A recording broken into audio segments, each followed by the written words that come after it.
July 25th, we have the Empire Sports Club Aquatic Extravaganza. We have Tropics, which will happen. That's a fete that's happening at the Malcolm Gishard Park. And then we have a dramatic production at NEPAC. Sunday, July 26th, Culturama Poker Run and Culturama Track and Field Games. Both are happening on that day. Tuesday, July 28th, a night of poetry at the Queen City Bar and Garden. Wednesday, July 29th, Rhythms Dance Ensemble at NEPAC and Culturama Bingo at the Culturama Village. Saturday, August 1st, we have 5-in-1 Wet Fete at the Cultural Village. Sunday, August 2nd, Culturama Drag Race, Banker Nevis Miss Culture Queen Pageant. And Monday, August 3rd, at Herbert's Beach Affair, and during the night, the Miss Caribbean Culture Queen Pageant. So there is a host of activities for Culturama, and I encourage one and all to go out and really to support the festivities, support our vendors, and let us keep the culture alive. I keep saying that Culturama is no political parties. Culturama doesn't belong to any party. There's no politics to Culturama. Culturama belongs to the people of Nevis. And it is for us to determine what to do. I have seen many who are very quick to criticize. They criticize the committee, they criticize and they criticize. That it seems to be a national pastime here. Question is, having criticized, what are you doing to help? What are the ideas that you can bring? Criticism in and of itself is ultimately unhelpful. Criticism with recommendations, with suggestions is really where I think we need to get to. So I encourage those who have ideas to come forward, and not just to sit on the sideline and bash, but to come forward. Lend your ideas, lend your support, and let's build the Culturama together. Let me move quickly to the all-important Ministry of Health and Gender Affairs and Social Empowerment. The Ministry of Health is pleased to announce the recipients of the Medical University of the Americas scholarships for 2026-2027 academic year. The scholarship recipients are Michaela Maynard. She will pursue a degree in Family and Child Development at Liberty University in Virginia in the United States, and Aliyah Sampson, who will pursue a degree in Psychology at Midwestern University, the United States. We express our deep, deep appreciation to the Medical University of the Americas for this partnership, and of course, congratulations to Michaela and Aliyah and to their families. This will take a huge burden off of their families, knowing that their children can get the best education at no cost to their families. So we say congratulations to these two young ladies, and we ask that people look out for the announcement of the scholarship. It's one of the better scholarships. Whenever it's announced, we hope that young people will apply and to head out and to do something and to get the assistance to make something of themselves. And so again, kudos to Michaela and Aliyah. The Community Health Nursing Services is pleased to say that it has received a donation of 6 digital blood pressure monitors and 6 thermometers from the non-profit organization Friends of Ireland Initiative. Mrs. Miriam Noor, a representative of the organization, officially presented the equipment to the Coordinator of Community Health Nursing Services during a handover ceremony at the Charleston Health Center. This donation is valued at over US $7,000. Thank you, Miriam Noor. Thank you, Friends of Ireland Initiative. Thank you for your contribution to the health initiatives here on the island of Nevis. The Health Promotion Unit, HPU, also successfully hosted its 2026 Youth Health Mentorship Program, engaging 20 secondary school students from across Nevis in a 2-week initiative designed to inspire future careers in healthcare.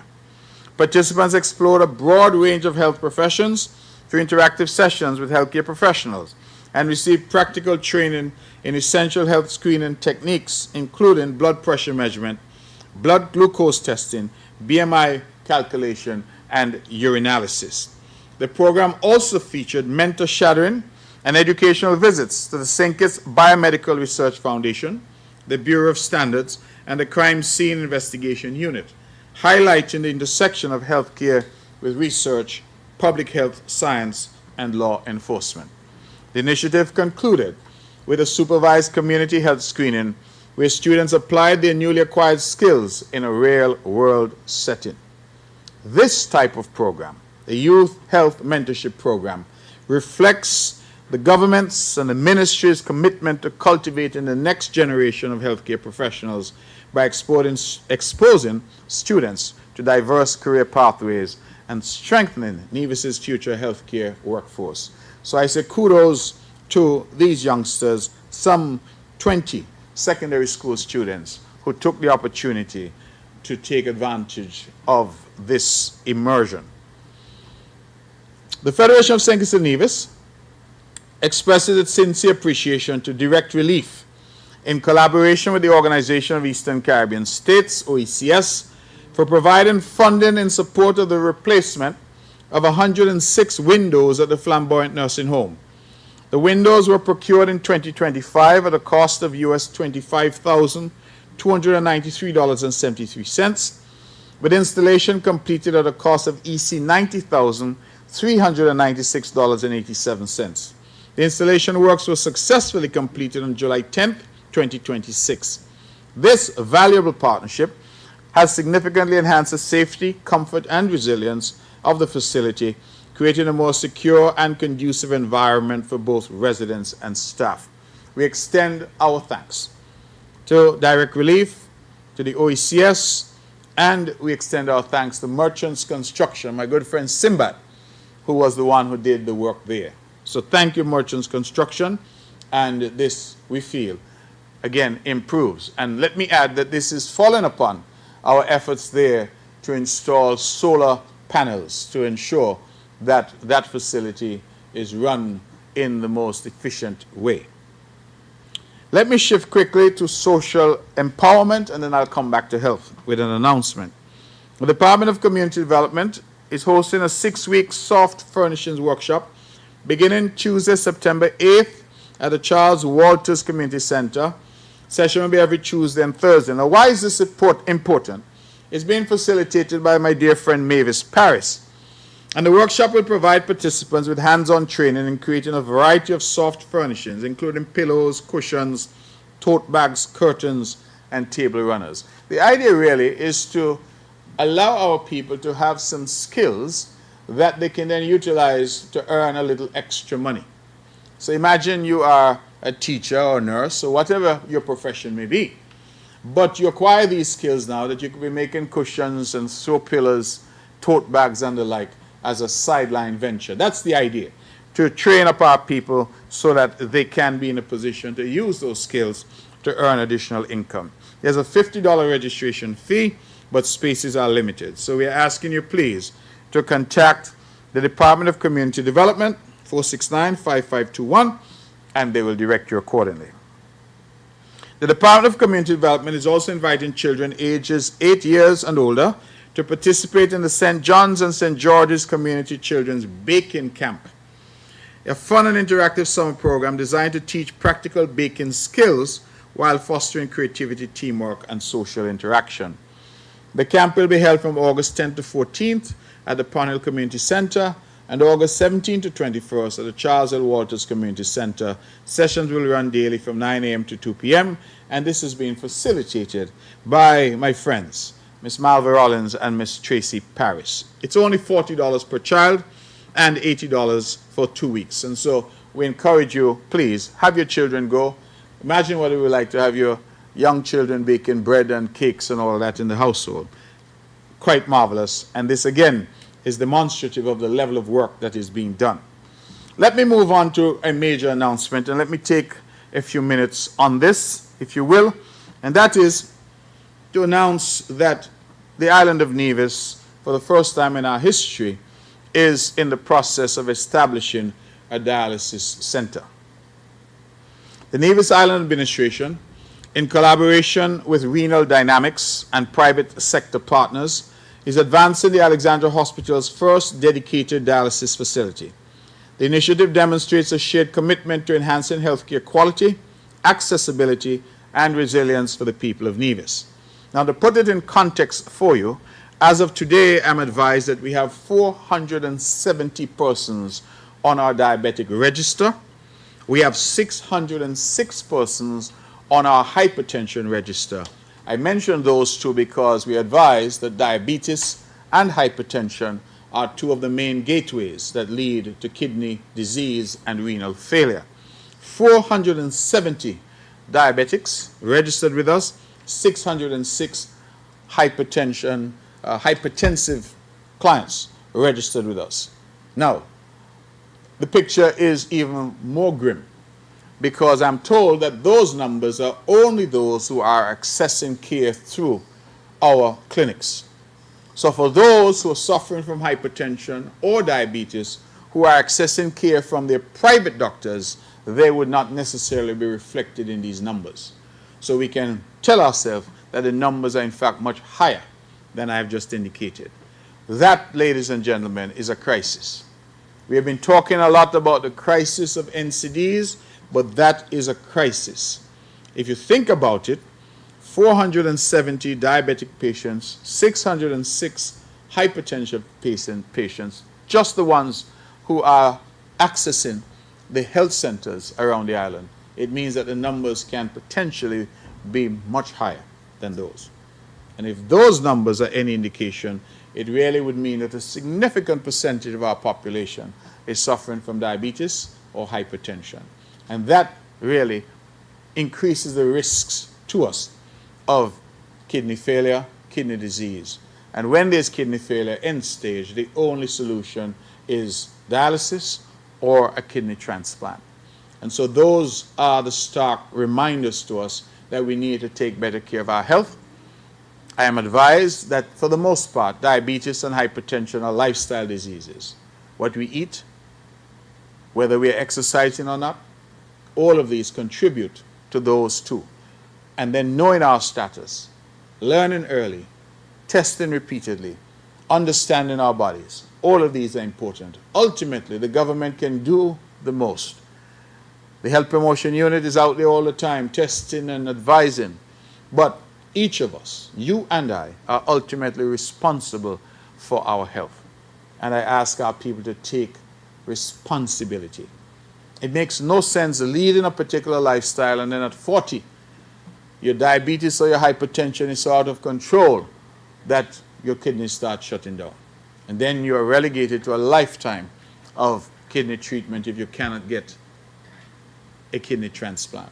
And so I urge our people, please, to take heed. The numbers are staggering.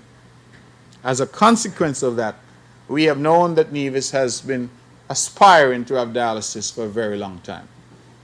In fact, it has become a bit of a political football. I have never seen health as politics. All of us are human beings, and as night follows day, all of us will ultimately have health challenges. That's just the nature of life. And so there is, for me, no need for us to seek to continually politicize health and the delivery of health. We understand that it's an expensive undertaking. And all of the proposals that we had seen hitherto in relation to dialysis, none of those proposals had a funding mechanism. And that is why I've said, as a Premier of this island, that we were holding until we had a pathway that we could deliver this service to the people of Nevis. I'm happy to report that we have been working with Renal Dynamics. Renal Dynamics is a dialysis specialized company. They have over 30 years experience in the Caribbean, providing exclusive distribution, installation, and servicing of cutting-edge Fresenius dialysis equipment and consumables. The company, why this company? Let me tell you why. They have end-to-end support. It covers procurement, logistics, installation, technical training, and ongoing maintenance, ensuring clinics receive reliable operational and clinical excellence. The overview of the project, the total investment is US $1.3 million. Timeline, construction is on track for completion in the third quarter of this year. Capacity, the facility will house 5 state-of-the-art dialysis stations, accommodating up to 20 patients. The local access to dialysis care will eliminate the need for off-island treatment, reducing travel burdens and improving the quality of life. We are also hopeful that this dialysis center will provide support for those dialysis patients on St. Kitts, and we thank them for the support that they've provided to the patients from Nevis. I'm advised that we currently have 9 dialysis patients from Nevis, 8 of whom are being assisted by the Nevis Island Administration financially to access that service on St. Kitts. I would want to go on record to thank the federal government for providing that service at the Joseph and France Hospital, from which our people have benefited, and to say to those patients from Nevis that relief is now on the way. I'm advised that the equipment has been ordered and is currently on island and in storage. And the construction, I'm advised, should be completed in short order. I'm told Q3. We're now going into Q3, and so it should be completed in short order. We are hopeful, ladies and gentlemen, that we will be able to dialyze our first patients this year, 2026. To do that, we have clearly had to invest in staff. And so let me tell you that there's a multidisciplinary care team. The unit will include a nephrologist, specialist dialysis nurses, a biomedical technician, and support staff to ensure safe, consistent, and high-quality care for chronic kidney disease patients. In the initial phase, we will recruit external staff, and I can confirm that we have already recruited 4 hemodialysis nurses who are on their way, and we are also recruiting a hemodialysis nurse manager. So we have done what is necessary. I'm advised by the Ministry of Health that in relation to the nephrologists, there are 2 nephrologists in St. Kitts, and we are seeking a partnership to utilize those services in Nevis as well. So that members of the press are clear, we currently do the same in relation to psychiatry, where we use the service, we share the service between St. Kitts and Nevis, and I'm advised that we do that from time to time in relation to various disciplines, that St. Kitts and Nevis collaborate and share the specialists that are available. So in psychiatry, I know we do that, and we are now proposing to do the same in relation to the nephrologists. And so we have thought this through, and we are now making progress. Equipment on island, construction to be finished within the 3rd quarter. We expect to be dialyzing patients there this year. I want to indicate that the development of a Nevis dialysis unit marks a significant milestone in the island's healthcare journey, improving lives, supporting families, and building a healthier future for Nevis. Now, you may ask, quite properly, how did we get here? And we got here because when we started discussions with the developers for the proposed Destiny project, they did say to us, what does the island need? What do you feel that we can contribute to the island that would have a tangible impact? And having discussed with the cabinet, our conclusion was that it was an opportunity for the island to have a dialysis center. I want to make it clear that the developers of the Destiny project have donated the money for the construction of the facility, the money for the procurement of the equipment, and they have agreed to fund the operations of the facility for the next 2 years. What that does is it allows the government then to budget, to look at how we will continue thereafter. But it was an opportunity which, in our view as a government, it would have been foolish for us to forego. And so we were able to get that facility, which is on its way to completion, get the equipment, which is already on island, hire staff who are on their way, and be prepared to start that service and provide that service for the next 2 years at no cost to the taxpayers of Nevis. I have, in our discussions about the economic citizenship program and what now looks like the death of our citizenship by investment industry, with the pressures that we have seen from the EU and others, that we need to reorient these programs. We need to stop chasing more and more citizens and start chasing the citizens that we already have. Mr. Olivier Janssen, the proposed developer of the Destiny project, is a citizen of St. Kitts and Nevis and has been for nearly a decade. And so when I reached out and said to him, could you do this for the country whose passport you carry? He was willing to do so. And so I'm very grateful to that. For that, I'm sorry. Let me also add that a similar thing happened which allowed Nevis to have a state-of-the-art 128-slice Philips CT scan machine at our hospital. I reached out in that instance to another economic citizen, Mr. Patrick Drahi. And through the Drahi Foundation, he would have spent just over $1 million to procure that CT scan for the benefit of the people of Nevis at no cost to the people of Nevis. I mention these two because it, to my mind, demonstrates that there is some wisdom in reaching out to existing economic citizens, asking them to contribute, asking them to invest more, getting them involved in a tangible way in the development of this country that they have chosen to become citizens of. And so I am very grateful, and let me go on record to say how grateful I am, and on behalf of the government and people of Nevis, to Mr. Olivier Jensen and his group for donating this dialysis facility, and for not just donating it, but agreeing to fund it for the next 2 years. I believe that that is worthy of commendation, and I thank them.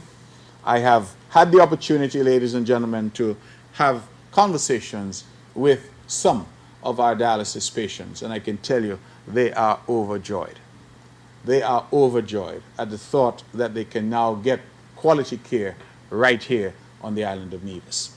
And so I hope that that good news is treated as good news across the Federation, because, as I say, this will provide also a support for those in St. Kitts. Sometimes, and maybe the media isn't aware, but we've had instances where the unit on St. Kitts has been out of commission for whatever reason. And we've had situations where our patients from Nevis could not get their dialysis treatment. Bear in mind that dialysis treatment is such that you need to get it. It's not something that you can say, well, I'll get back to that next month or the month after. If you start missing treatments, then you run into serious difficulties. And so it therefore means now that with a dialysis center, JNF, a dialysis center at Alexandra, we can assist each other and we can deal with overflow and handle any difficulties. That is really, to my mind, a giant leap forward. Let me also say that I've had outreach from some Nevisians who are living in the diaspora, who want to come home, but these are people who have kidney failure. And they themselves are now overjoyed because they now have the prospect of coming home, because the service that they require to keep them alive will now be available right here.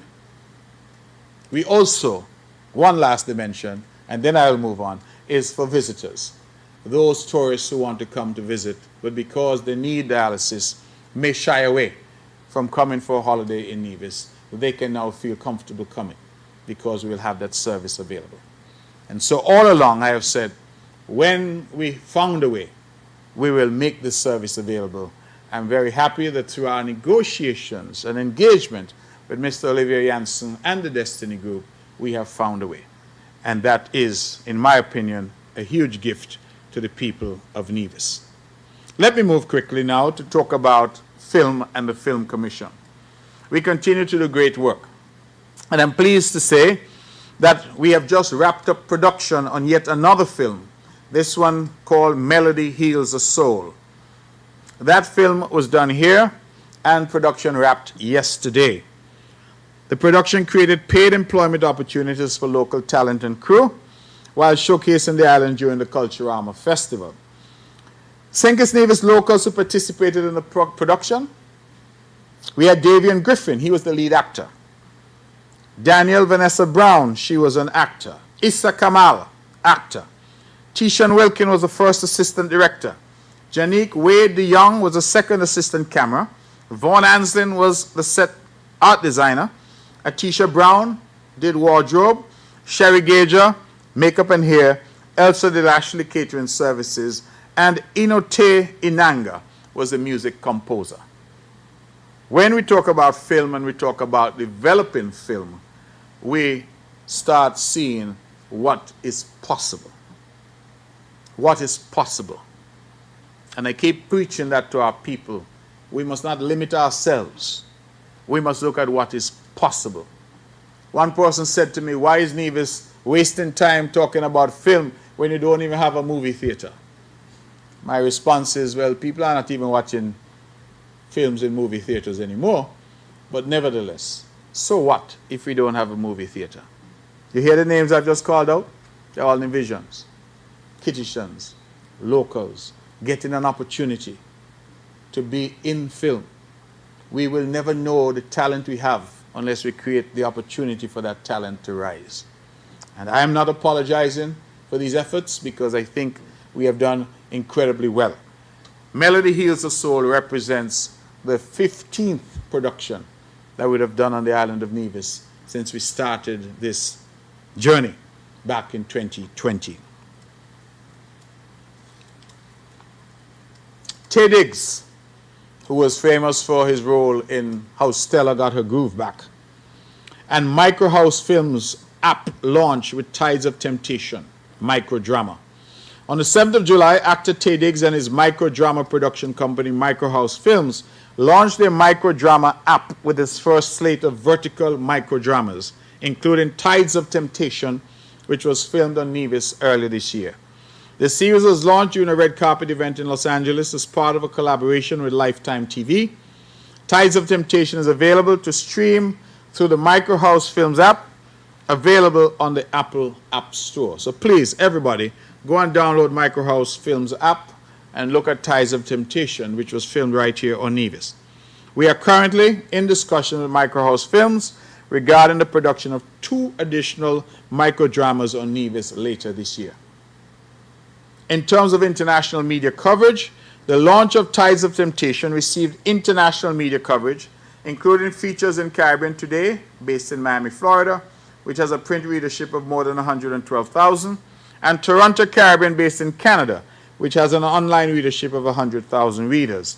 This coverage further expands the international visibility of Nevis as an emerging film destination and highlights the growing impact of mobile-first productions filmed on the island.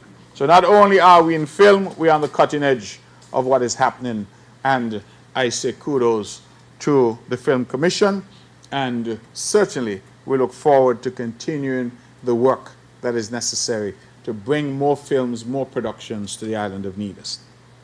If I can switch quickly to tourism, just to say that Nevis continues to strengthen its global profile with features in prominent travel and lifestyle publications, including Forbes, Rolling Out, Travel Age West, New York Trend, Travel and Tour World, and Travel Off Path. A recent feature by Travel Off Path, Nevis was highlighted among the region's safest islands, praised for its peaceful atmosphere, rich cultural heritage, stunning natural beauty, and exceptional value.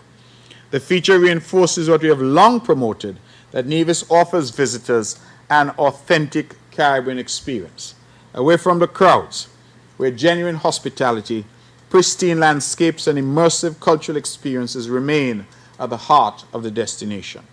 In addition, Montpelier Nevis received international recognition in Luxury Guide USA, where it was featured among the Caribbean's premier boutique escapes in the article Boutique by Nature, Caribbean Escapes Rooted in Place.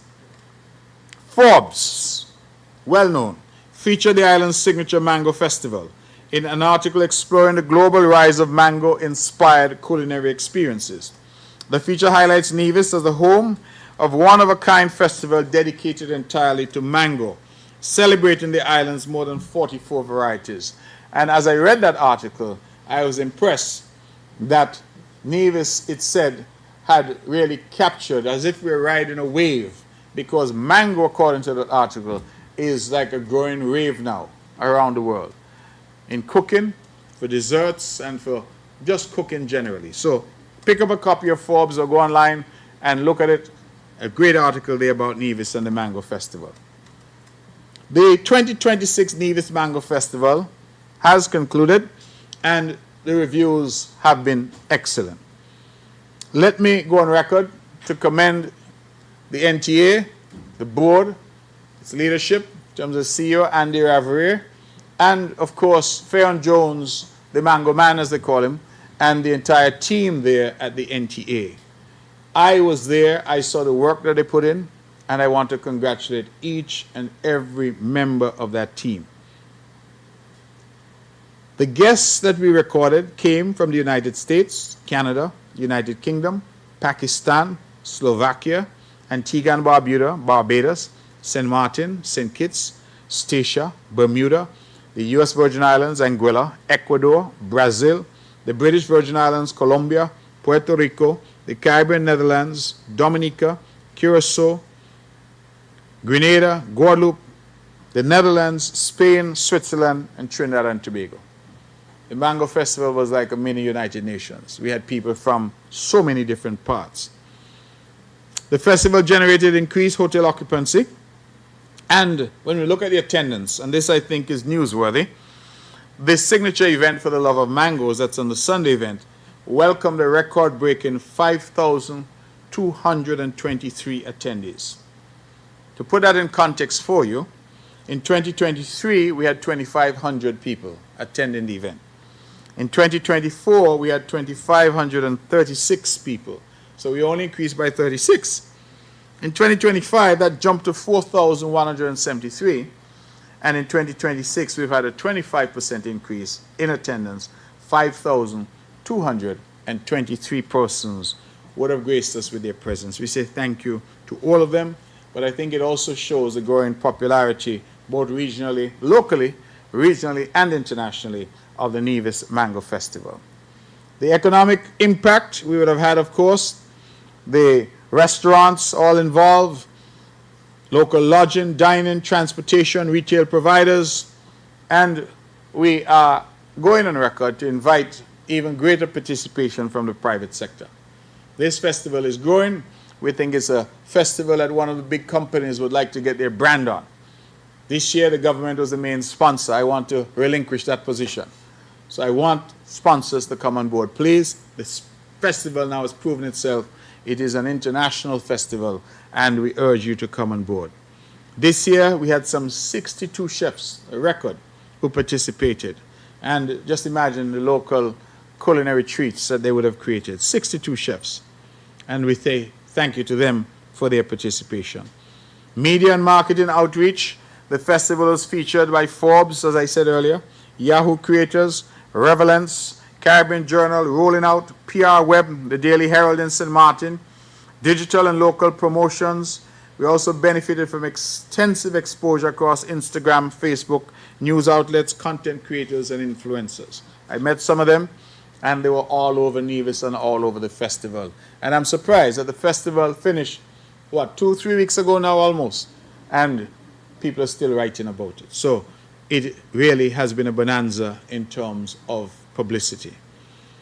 Looking ahead, the continued growth in visitor arrivals, sponsorship, revenue, international media coverage, and stakeholder support confirms that the Nevis Mango Festival has evolved into one of the Caribbean's premier culinary events. With strong partner confidence and early commitments already secured for 2027, the festival is well positioned for even greater success in the years ahead. We already have the dates. So save the date for the 2027 Nevis Mango Festival. It will be July 1st to 4th. July 1st to 4th. 4 days, endless flavor.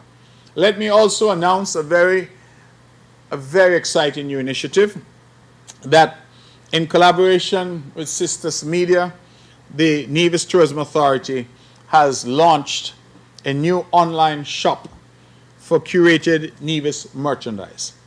So, if you go to shopnevisnaturally.com, shopnevisnaturally.com, you see a variety, a catalog of merchandise branded with Nevis. So wherever you are in the world now, you can go to shopnevisnaturally.com and purchase Nevis branded merchandise. I want you to wear your merchandise wherever you are. If you're in Germany, order something. If you're in New York, Canada, order something. And certainly if you're here in Nevis. The idea really was to capitalize on the online shopping habits, should I say? The word I had in mind was the craze, because everybody now is shopping online. And so rather than requiring people to come in store, we partnered to make all this merchandise available to you online. So please feel free to order at shopnevisnaturally.com. Think it's a Nevis Restaurant Week. That would be running from July 16 to 26. And we have the ingredients are carrot and passion fruit.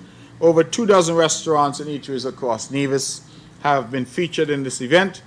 And just this last Sunday, we had a Nevis Tasting Showcase, which was held at the Mount Nevis Hotel. Incidentally, when we started this 10 years ago, we had the first event at the Mount Nevis Hotel. So we went back 10 years later, and we had some 32 vendors.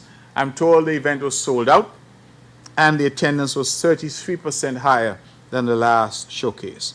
I go on record to thank P.S. John Hanley and the entire team.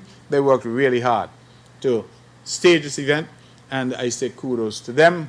I know that they were all out in relation to that. We have young Miss Manners at the office there. We have Carice Elliott. All of them would have been very, very involved in this effort, and I say thank you to them. In fact, Mr. Hanley himself came on the mark with me to promote this event, and I'm happy that it was a sold-out event. Other signature events of Restaurant Week include a promotion event at Chill Bar and Grill, a Sunday brunch at Yachtsman Grill, and specially themed breakfast at Queen City. We also sent a team to the Sinkits Grill Fest, comprising Royston Quayle, Jewel Wilkin, Adonis Rivers, and Dylan Paris. We say congratulations to them, who represented Nevis so well. The week continues, so we ask you to go out and support the local restaurants. Today, Thursday 23rd, the ministry is also hosting a taxi dispatchers training workshop. As you know, the taxi dispatchers are a critical part of what we do here on the island of Nevis. And on July 16th, I was privileged to attend an event which was done in collaboration between the Ministry of Tourism and the Small Enterprise Development Unit, where they hosted a workshop entitled From Idea to Impact with Branding, Marketing, and AI for Small Businesses. I was very pleased to bring remarks there and to speak to the small business owners, and I made an observation, members of the press, that there were perhaps 20 plus and only one male. All the small business owners there were female. It suggests to me, men, if you're out there and you're listening, you need to start to do a bit more. The women are opening their businesses, they're owning their businesses, and they were there in their numbers. The facilitators for the workshop were Keisha Johnson and Crystal Joseph, and we thank them both. Just a quick word, you know I tend to report on our tourism development levy. This is a 3% charge that is added to tourism stays and added to restaurant bills. And the collections for June total $444,800.06. And that compares very favorably to the $348,274.65, which we collected in the same period last year. We had an increase this year of 27.7%, or some $96,525.41. So we're making progress, we're making progress, we're making progress, and that's what we need to do. Each time I come, I want to report that we're making progress. As we talk about progress, we're in a situation of transition within the Nevis Island Administration, and the staff that serves the people of Nevis, the public service that functions here. I'm very pleased to say that we continue as a government to demonstrate our commitment to forward-thinking leadership, strategic succession planning, and improved operational efficiency across the public service. And we have now made a couple of key appointments that I want to announce. Effective July 1st, we would have transferred and promoted Mrs. Neva Manners Limonta. She was formerly Deputy Comptroller at the Inland Revenue Department. She's now the Principal Assistant Secretary in the Ministry of Finance. And this followed upon the retirement of Mrs. Joan Brown. And let me take a moment to thank Mrs. Brown for her stellar service to the people of Nevis. So Neva Manners Limonta moves from Treasury to Assistant Secretary in the Ministry of Finance. She brings with her a wealth of experience, strong institutional knowledge, and proven leadership capabilities to her new role. Her extensive background in revenue administration and public sector management will further enhance the Ministry of Finance's capacity to execute its mandate efficiently while supporting the ministry's long-term strategic objectives. Simultaneously, we have promoted Ms. Janisha Daniel, who previously served as Assistant Deputy Controller at the Inland Revenue Department. She has now been appointed as Deputy Controller, acting effective July 1st, 2026. Essentially, we have moved Mrs. Manners Lemonta to the Ministry of Finance as the Assistant Secretary, and we have now moved Janisha Daniel to the position that Mrs. Lemonta would have vacated. Mrs. Daniel's appointment represents a significant step in the NIA's succession planning strategy. Having demonstrated exceptional professionalism, competence, and commitment throughout her tenure, she is well positioned to provide continued leadership within the Inland Revenue Department. Her elevation ensures the retention of institutional expertise while creating opportunities for leadership development within the department. I want to go on record to congratulate both young ladies. They are eminently qualified, and this government continues to say, but not only to say, to show that we have confidence in our people. We have confidence in our people. When you go away, you train, you come back, you're working in this government, you're working in Nevis, you ought to be able to access greater employment opportunities, promotion, mobility. We have confidence in our people. Mrs. Manners Lemonta, well-qualified young woman. Ms. Janisha Daniel, well-qualified young woman. Again, I call on the men folk. We need to step up because the ladies are showing up and showing out. The ladies are occupying the positions. So our men folk, please, show up. I was somewhere the other day, and there was a big conversation about gender and gender equality, and I said, Nevis, look at Nevis. Look at what women are achieving in Nevis, particularly young women. Look at the opportunities that they were given. Members of the press, you recall some years ago, we promoted a number of young people, made them principals at the various schools, giving them the opportunity. Absent opportunity, how will we know whether our people can rise to the top? We need to create the opportunity for them. And certainly as Premier of Nevis, I'm not one of those who is constantly abusing our young people and saying that they can't manage. I am not cursing our doctors at the hospital. I'm not telling our young engineers at Public Works that they don't know what they're doing. I am promoting our young people. There's a significant difference between this government and others in the past. We promote our young people. And I say congratulations to these two young women. And I ask you to hold on because there are more announcements that are coming. Let me move now to disaster management. The Nevis Disaster Management, in partnership with Caribbean Disaster Emergency Management and the United Nations Development Program, hosted an introductory virtual training on post-disaster needs assessment and disaster recovery management, July 20 to 21st. Session gave participants an overview of key methods in disaster recovery plan processes. It brought together 40 participants on day 1 and 33 on day 2 as we continue to plan and coordinate in terms of our disaster response capacity.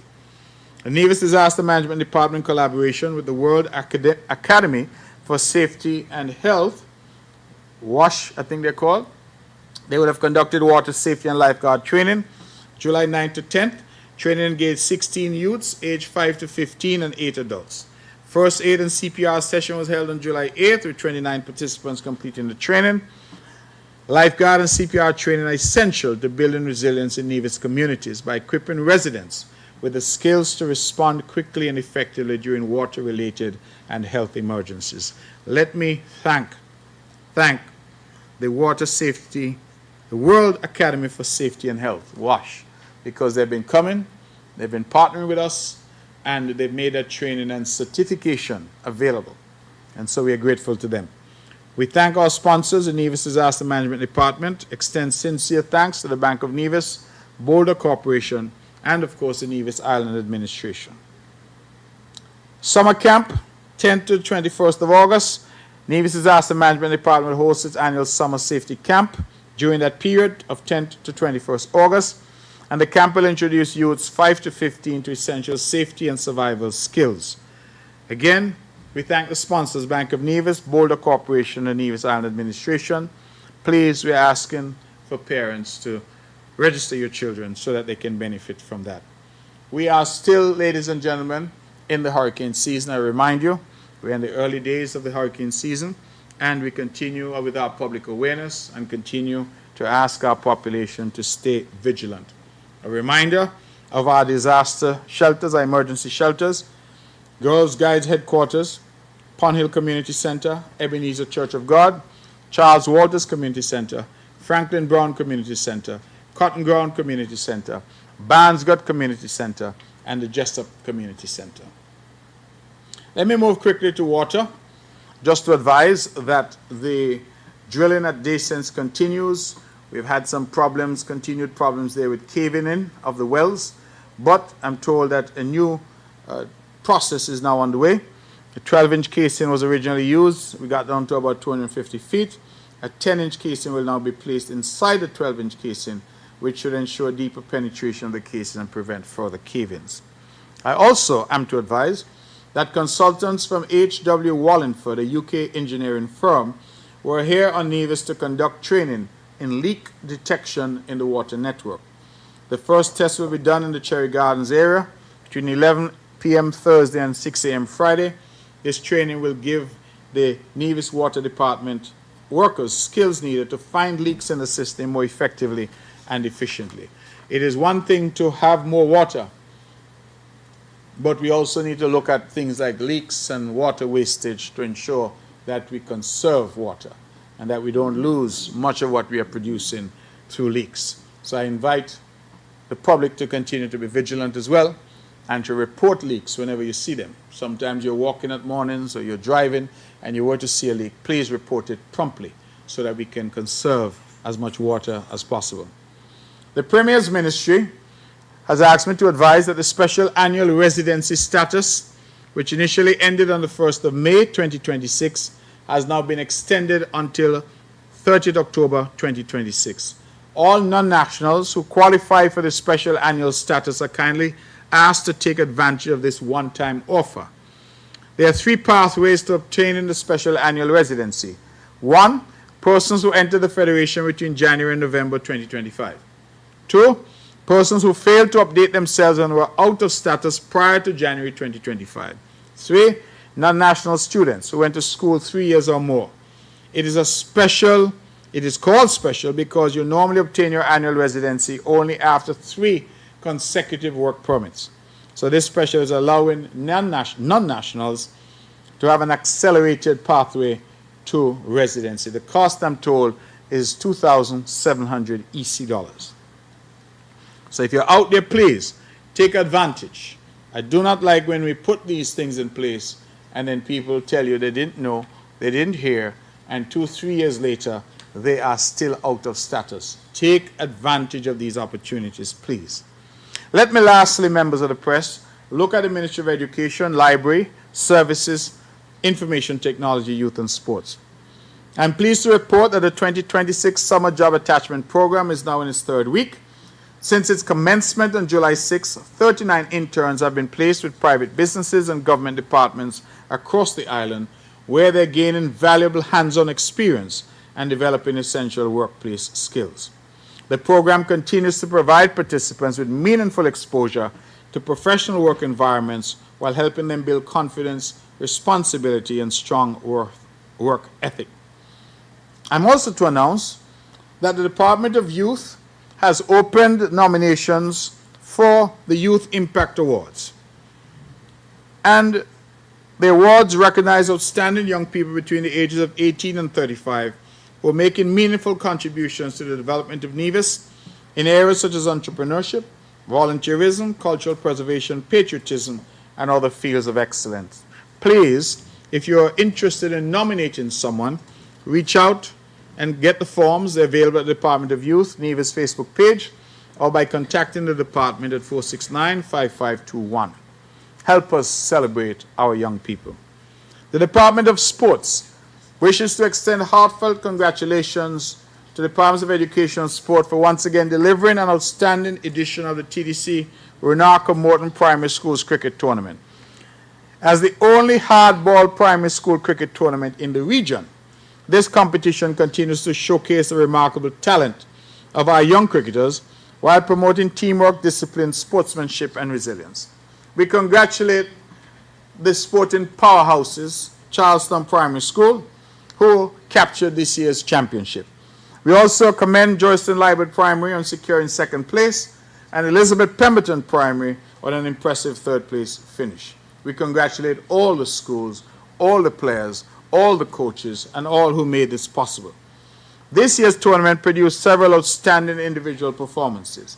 We offer special congratulations to Zakeem Bailey. Remember that name, Zakeem Bailey. He delivered a truly exceptional tournament. Bailey scored, hear this, more than 500 runs, including an unbeaten 118 not out.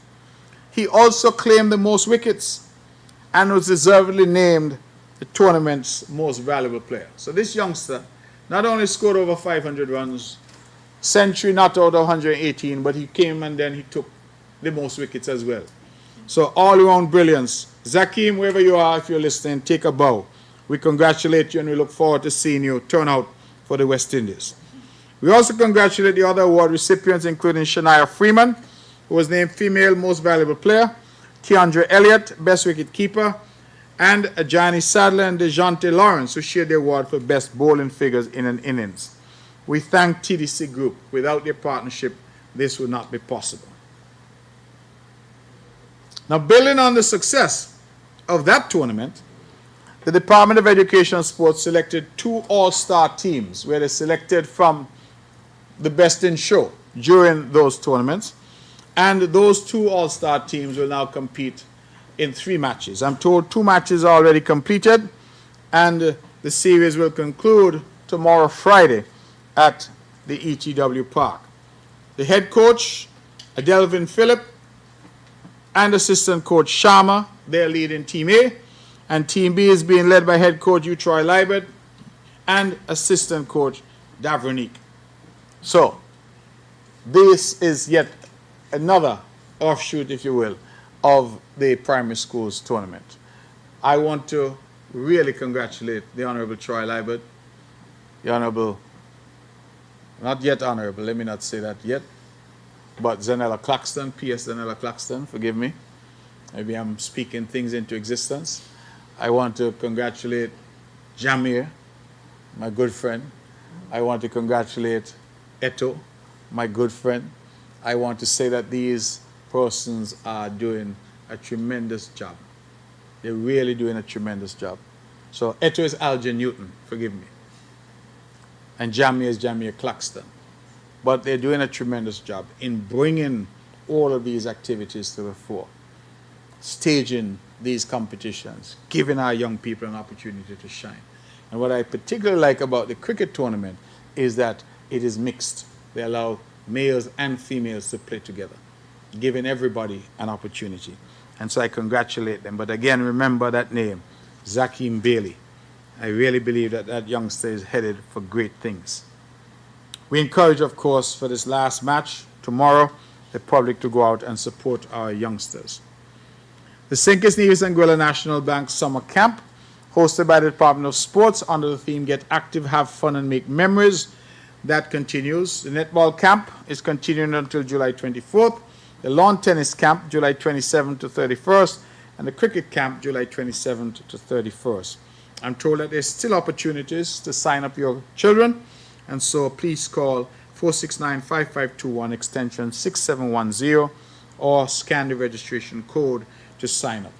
We thank the National Bank Group of Companies. They have been a tremendous partner, and we're truly grateful for their sponsorship. Over the past several weeks, schools across Nevis have celebrated one of the most significant milestones in the academic journey of our students through their annual graduation ceremonies. The Ministry of Education extends heartfelt congratulations to every student who graduated this year. Your achievements are a testament to your hard work, perseverance, and commitment to excellence. As you embark on the next stage of your educational journey, we encourage you to remain focused, embrace new opportunities, and continue striving to achieve your full potential.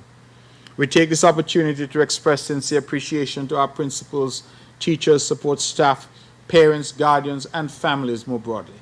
Your guidance, encouragement, and unwavering commitment have played an invaluable role in the success of our graduates.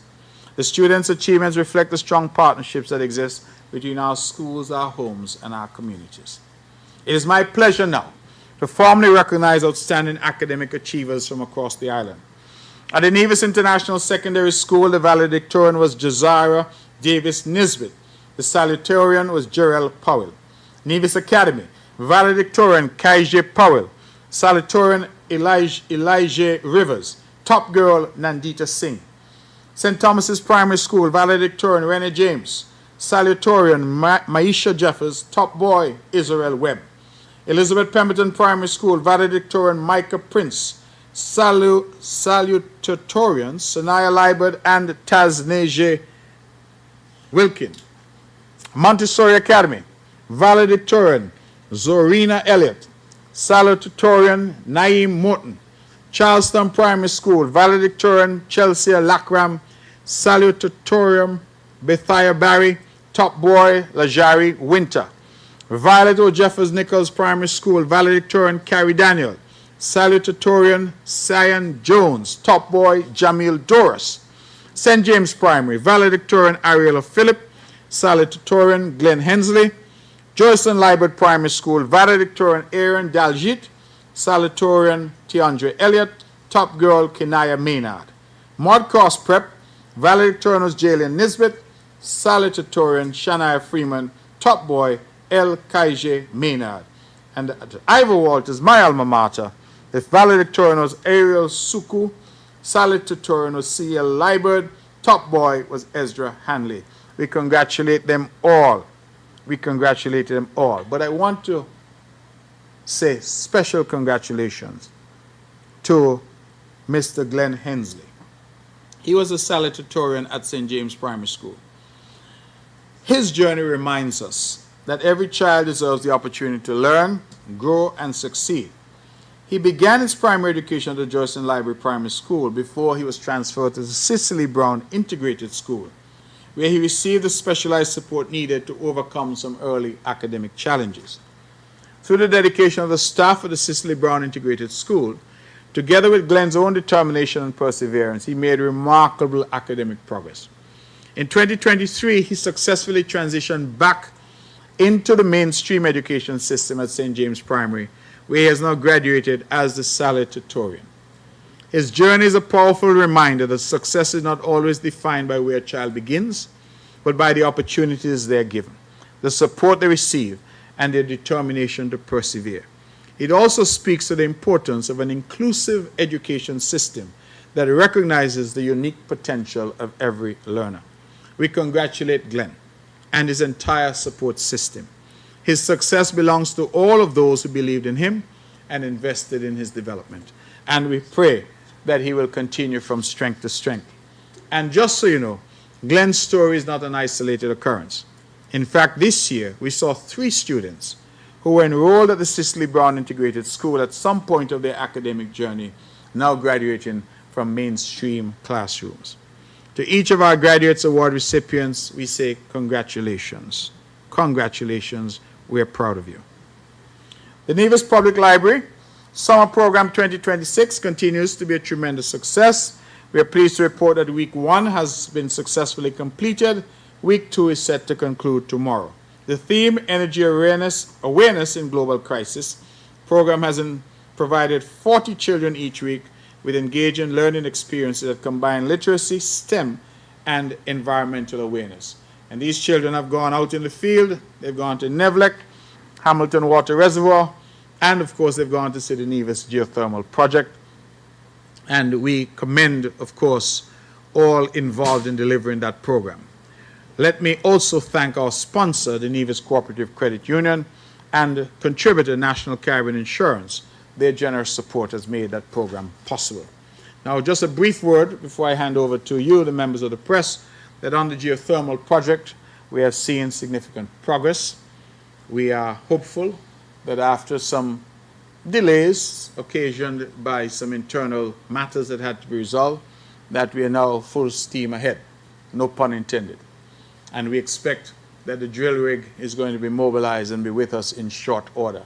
I'm reluctant to give dates because whenever I give dates, people say you have not delivered on that date. but I'm using short order because I'm told the next step is for us to inspect the rig, the drill rig in Iceland, and then for the drill rig to be shipped to us. Once it is shipped and on island, we would then expect that drilling should commence this year for sure. The initial date we had been given was August. We may have some slight slippage, but not much, because we expect that now that some issues have been ironed out, that funding is flowing, and that we anticipate that full mobilization will occur shortly. We are very much looking forward to that. And again, I go on record to thank Prime Minister Drew and the federal government. It is their cooperation, partnership on this that has allowed us to get this far. The geothermal project is certainly a Nevis project. The resource is owned by the people of Nevis, but we had had tremendous difficulty in exploiting that resource. It is the commitment that Prime Minister Drew and I jointly share to bring this project to fruition that has seen us working together in a way that is cooperative, in a way that allows Nevis now to access international financing for the project, which could only be unlocked through Bastia. And I say I'm thankful to him, grateful for that partnership, and we look forward to working jointly, to sharing in the benefits to flow, and as I've said time and time again, for the people of both islands to have clean, cheap, renewable energy available to them. So every mother in Jessops, every father in Tabernacle should be able to get clean, cheap energy as a result of this collaboration. This, members of the press, is how the country is supposed to work. And I'm grateful for the opportunity to work on delivering such a significant project for the benefit of the people of Nevis and for the people of St. Kitts. Thank you, and I will now take whatever questions you may have.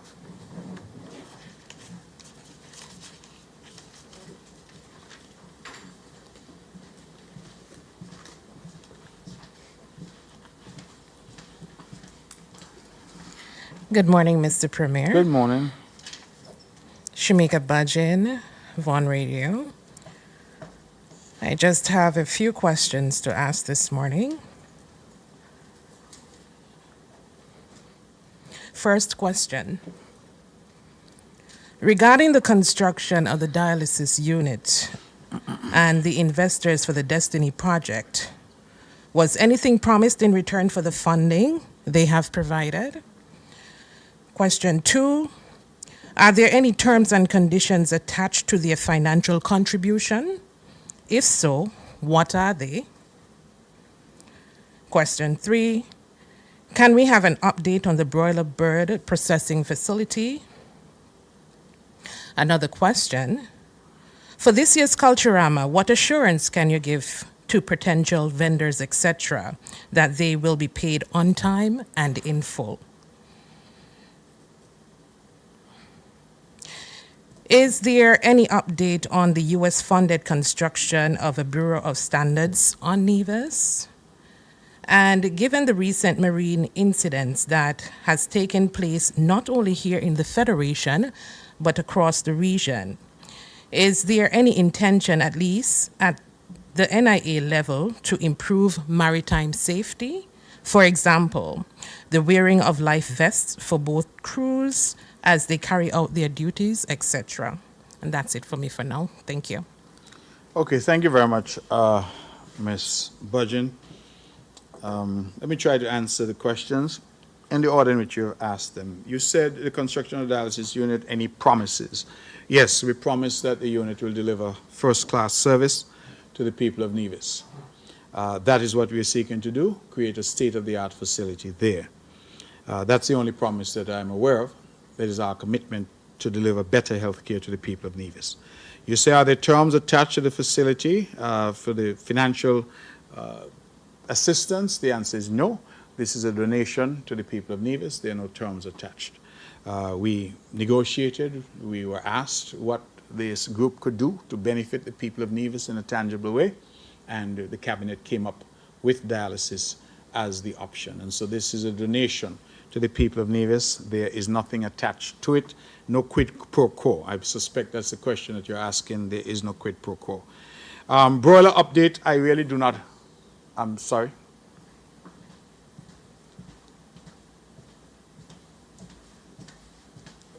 Okay, so just a follow up. So,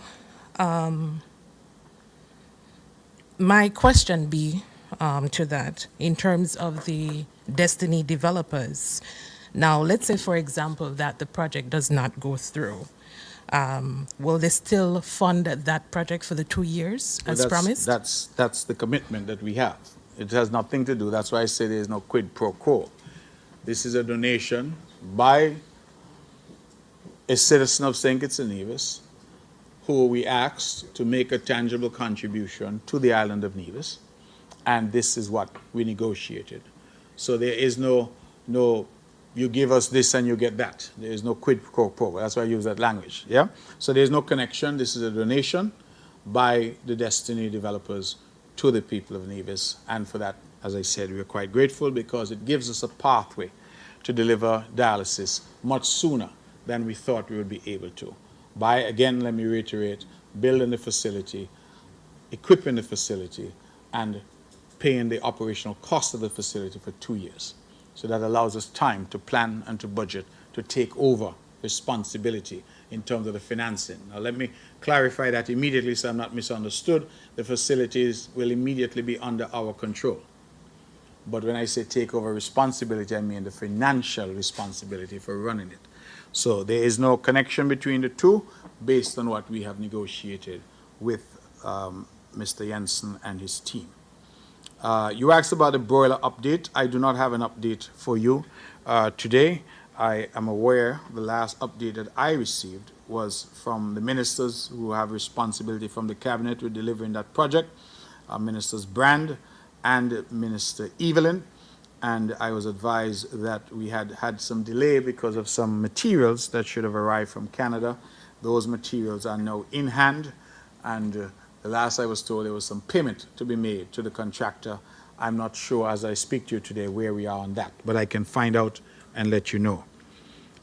Can I give an assurance to vendors of culture that will be paid on time and in full? I can tell you to tell them that they will be paid. Whether it's on time or in full is a different matter, because obviously each year we have a payment mechanism that we employ. And so I'm not so sure about the in time and in full. They'll be paid in full. The in time, no, that's the part, because that's often, there's some delay that we often occasion. And normally we try to complete our payments by the end of the year. So vendors, people who have been dealing with Culturama from time immemorial, they understand how it works. And sometimes we don't pay them all the money at once. We pay them in bits and pieces, but people do get paid. And so I think that people continue to treat and engage with us because they know that they will get their money, even if they may not get all of it at once. So the in full part I can commit to. The in time part, you'll have to define that better for me. But if you're saying that I get all the money at once, then that has never happened. And we don't anticipate that that will happen this year either. We tend to pay as we go throughout the year and ensure that all the vendors are ultimately satisfied in terms of whatever their bills may be. The Bureau of Standards Nevis, I have had no recent update on that. That is a building we know to be constructed right here at Pinnis, just across from the Social Security building. They have done some excavation work, but since then I have not had an update. That is being administered through the Nevis Disaster Management, and so I'll have to also find out on that. Maritime safety, you asked what is the NIA doing? I just want to remind you that there is a maritime department on St. Kitts. It's a federal responsibility. I have not had any indication from them as to whether any changes are necessary. You asked, will the crew be wearing life jackets? That is a useful suggestion. I'm not sure if that's something that I will take on board. They would, of course, have best practices that they try to insist on. Let me, however, use the opportunity in response to your question to extend my heartfelt condolences to those who have suffered from the tragic sinking of the MV Barima in Guyana.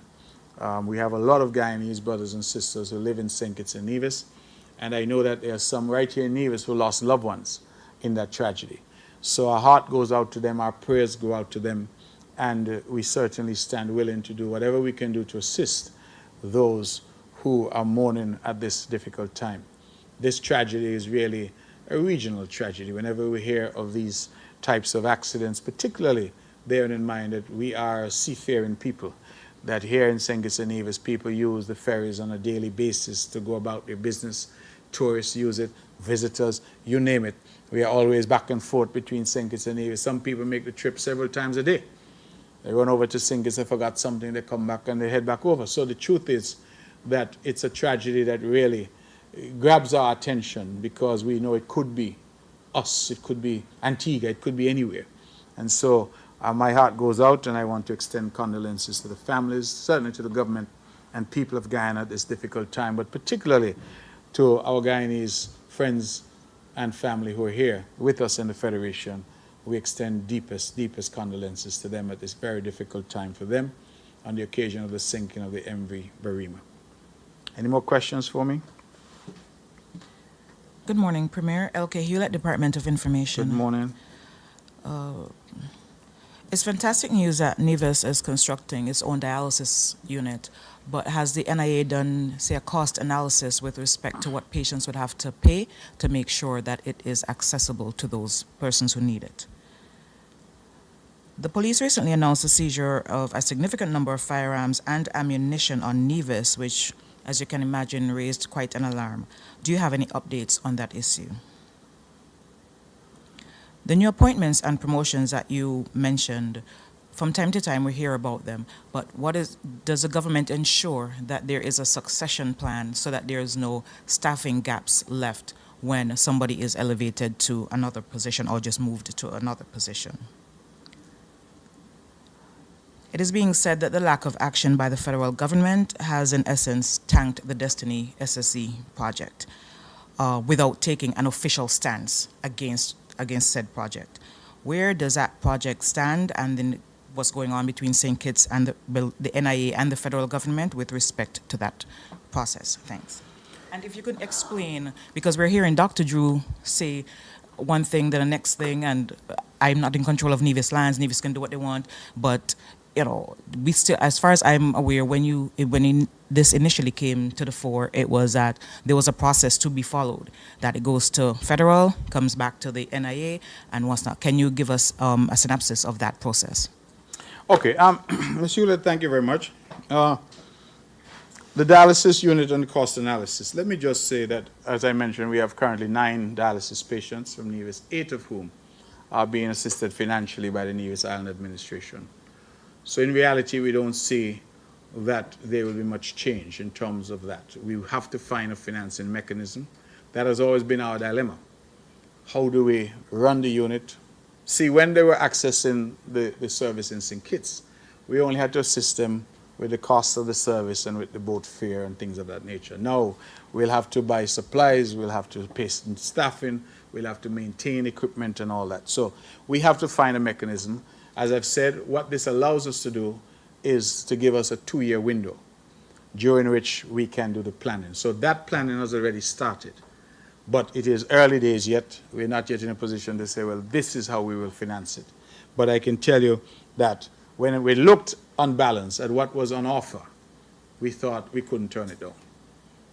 We couldn't turn it down. To get the facility built, to get it equipped, and the offer of paying for 2 years, we thought it was an excellent offer, which allowed us time to then devise our own payment mechanisms. I'm not sure whether or not the people at Destiny or maybe some other group would be so kind as to finance it after the 2 years. But since we don't know that, we have to prepare and say, well, after 2 years, the taxpayers are going to have to take over. So we're working on that as we speak. Firearms ammunition. I think the whole situation with this alarm was a bit unfortunate. So when this incident happened, and for those who might be wondering, the customs, the reports in the media were that some number of firearms were found in a container. And I think that the media sensationalized the story a bit, and I think arguably the police, in terms of how the police handled the story, it created a narrative out there which was arguably unhelpful, because the police have since come back to say that no charges have been brought, which has then created another set of commentary that there's a difference in treatment. I think if we had waited, investigated, and then reported, it would have been much better. Now, my understanding, members of the press, is that some individuals who are retired individuals, in fact, they've had long history in law enforcement, correctional facilities in Canada, that those individuals have purchased a home here and have decided to move to Nevis, a move that we encourage. We want people, and they clearly have invested in a home and come here. Now, my understanding is that they wrote to the police in Nevis, indicating to the police that they are collectors of firearms and they intend to import with them, with their personal effects, these firearms, some of which I'm told are antique in nature. And that they wrote that letter. The mistake that they made was that they did not wait for a response from the police. They went ahead and packed up their belongings in their containers, and they shipped the containers to Nevis, to their new home. What is instructive is that they declared the firearms in their customs declaration. So I believe that that is what then led the police to say, well, there was no intent to bring anything into the island surreptitiously or to hide anything, because not only did they write to the police in advance of shipping, and it's certainly almost a month in advance of the goods arriving in Nevis, but they also declared the weapons in their customs declaration to indicate that, yes, we have this in the container. My understanding is that customs has a common practice that they allow the containers to leave the port locked, sealed, and then they would go to the premises at some point and inspect the containers. So when customs went over, customs officers inspected the container, they then discovered the firearms. But clearly, if the firearms were on the manifest, then it wasn't so much a discovery, it was rather checking to see that what was declared was in fact there. So that is why I said that the original reports that we saw were very sensational.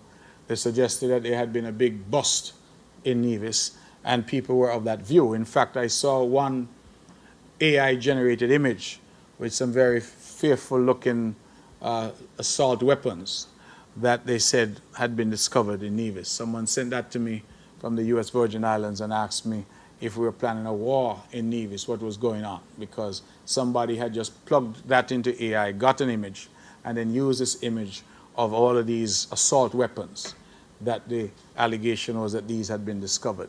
It turns out that the facts are not as sensational as that, and as I said, in my opinion, the police could have handled it differently by putting all of the information out there so that the alarm that was created could have been avoided. And now the allegations of separate and disparate treatment could also have been avoided, because this gentleman, well, this family, I'm sorry, would have written, they would have declared. And so I'm advised as of today that the firearms are in police custody. So I don't think the public needs to be concerned that the firearms are out there somewhere. They are in police custody. The matter is being thoroughly dealt with, and the usual police processes will now ensue. But as I said, the error appears to be that they went ahead and shipped all of their belongings, including their collection of firearms, without first getting a response from the police.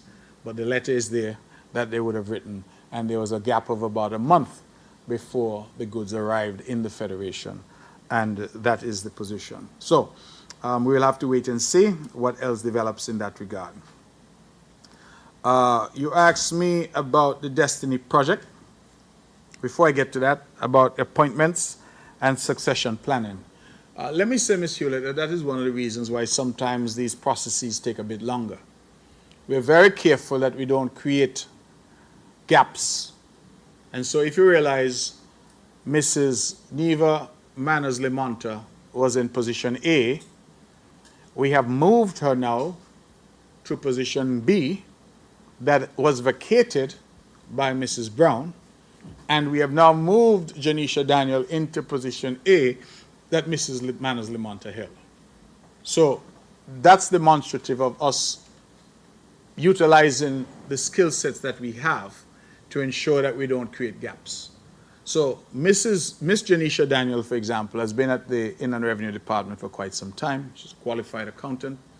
And by her transitioning, it means we don't lose any institutional knowledge. We're not bringing in somebody who's alien to the organization. We are promoting from inside the organization. And as I said, I will be announcing some additional moves in short order. We can't do that until, of course, we have the green light from the Public Service Commission.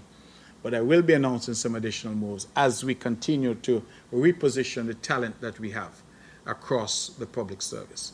So you'll hear more from us, but we are very, very astute to that concern and very keen to avoid creating any gaps in the public service. We also have, and I don't think that there's a secret, that nearly the entire cohort of prominent secretaries are now old men and time to go. All of them are due for retirement. P.S. Daniel started to laugh because he's one of that cohort. So we have within all the ministries almost. Premier's ministry, 1. HR, 2. Works, 3. Who else we have? Finance, 4. All of those ministries. We have, in fact, all of them were in the same class. Believe it or not. All of them went to school together. So sometimes they try to gang up on me because they hold one head. But those are all now approaching the ripe age of 60 and have had the number of extensions afforded to them. And at some point we'll have to say au revoir to those. And so the issue of succession, Ms. Hewlett, is a live issue for us right now because we have to find people who have the capacity to do what these people have been doing for some time. And I thank all of them for their service. The Destiny Project, you say it's at a standstill. The Prime Minister made some comments, and it's a matter for me that is a little curious. I'm trying to, as I get older, to be more tempered in my language.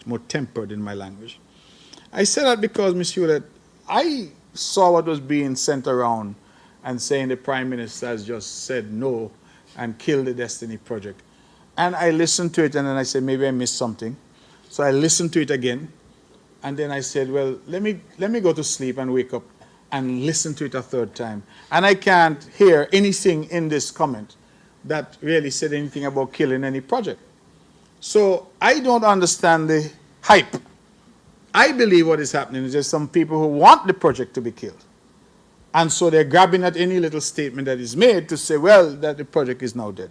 Let me update you that there was yesterday a very high-level meeting between representatives from the federal government, representatives from the Nevis Island administration, and representatives from the Destiny developers.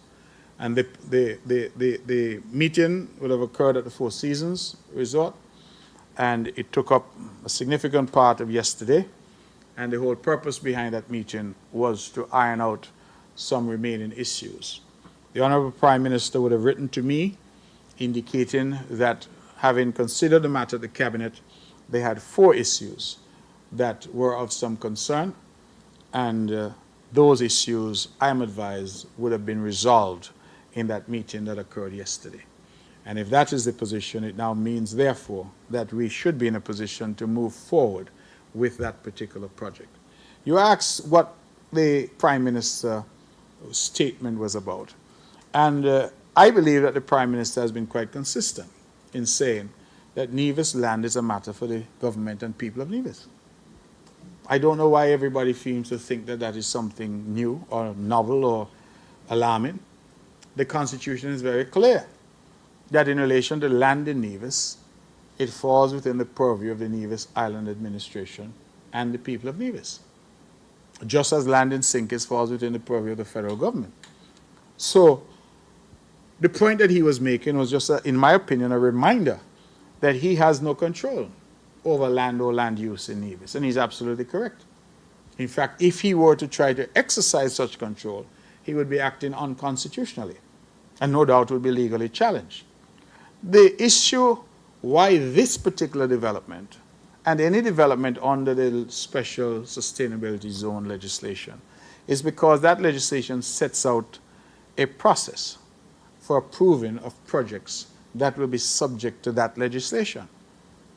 Had Project Destiny come and simply said, we just want to do a hotel, like the Four Seasons did, like Paradise Beach did, we are not interested in creating an SSZ, then there would be no need to engage with the federal government. They would engage with the NIA, and the NIA would say yea or nay, and the project would proceed.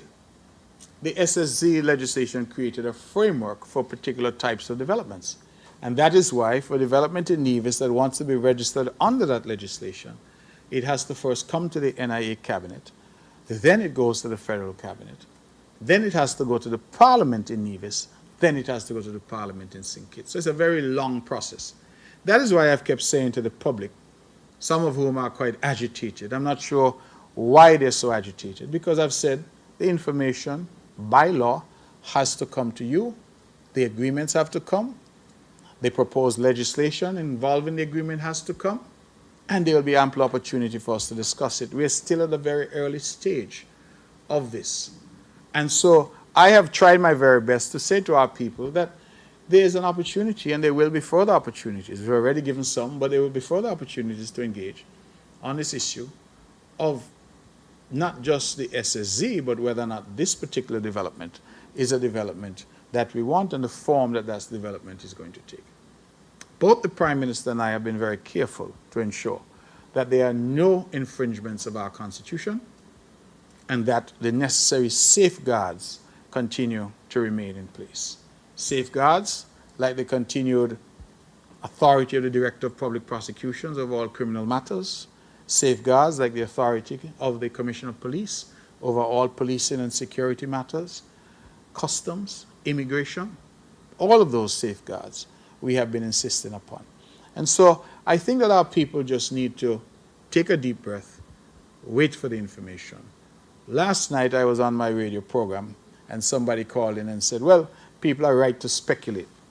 I said, well, that's fine. People can write whatever they want. People can engage in fiction if they so desire. But to speculate and then use the speculation as the basis to create unease and anxiety in the country is, to my mind, irresponsible. It's irresponsible. We have explained the project. The Destiny people have a whole website explaining what it is they're trying to do. And the only thing that is not currently in the public domain are the actual agreement. And that will come. Not because Mark Brantley said it will come, but because the law says it has to come. And I've made the point time and time again that it is the first time in the history of St. Kitts and Nevis that we are going to see a development agreement. Christoph Harbour, nobody saw that agreement. Four Seasons, Kittishan Hill, Marriott, nobody saw those. This, by law, has to come to the public.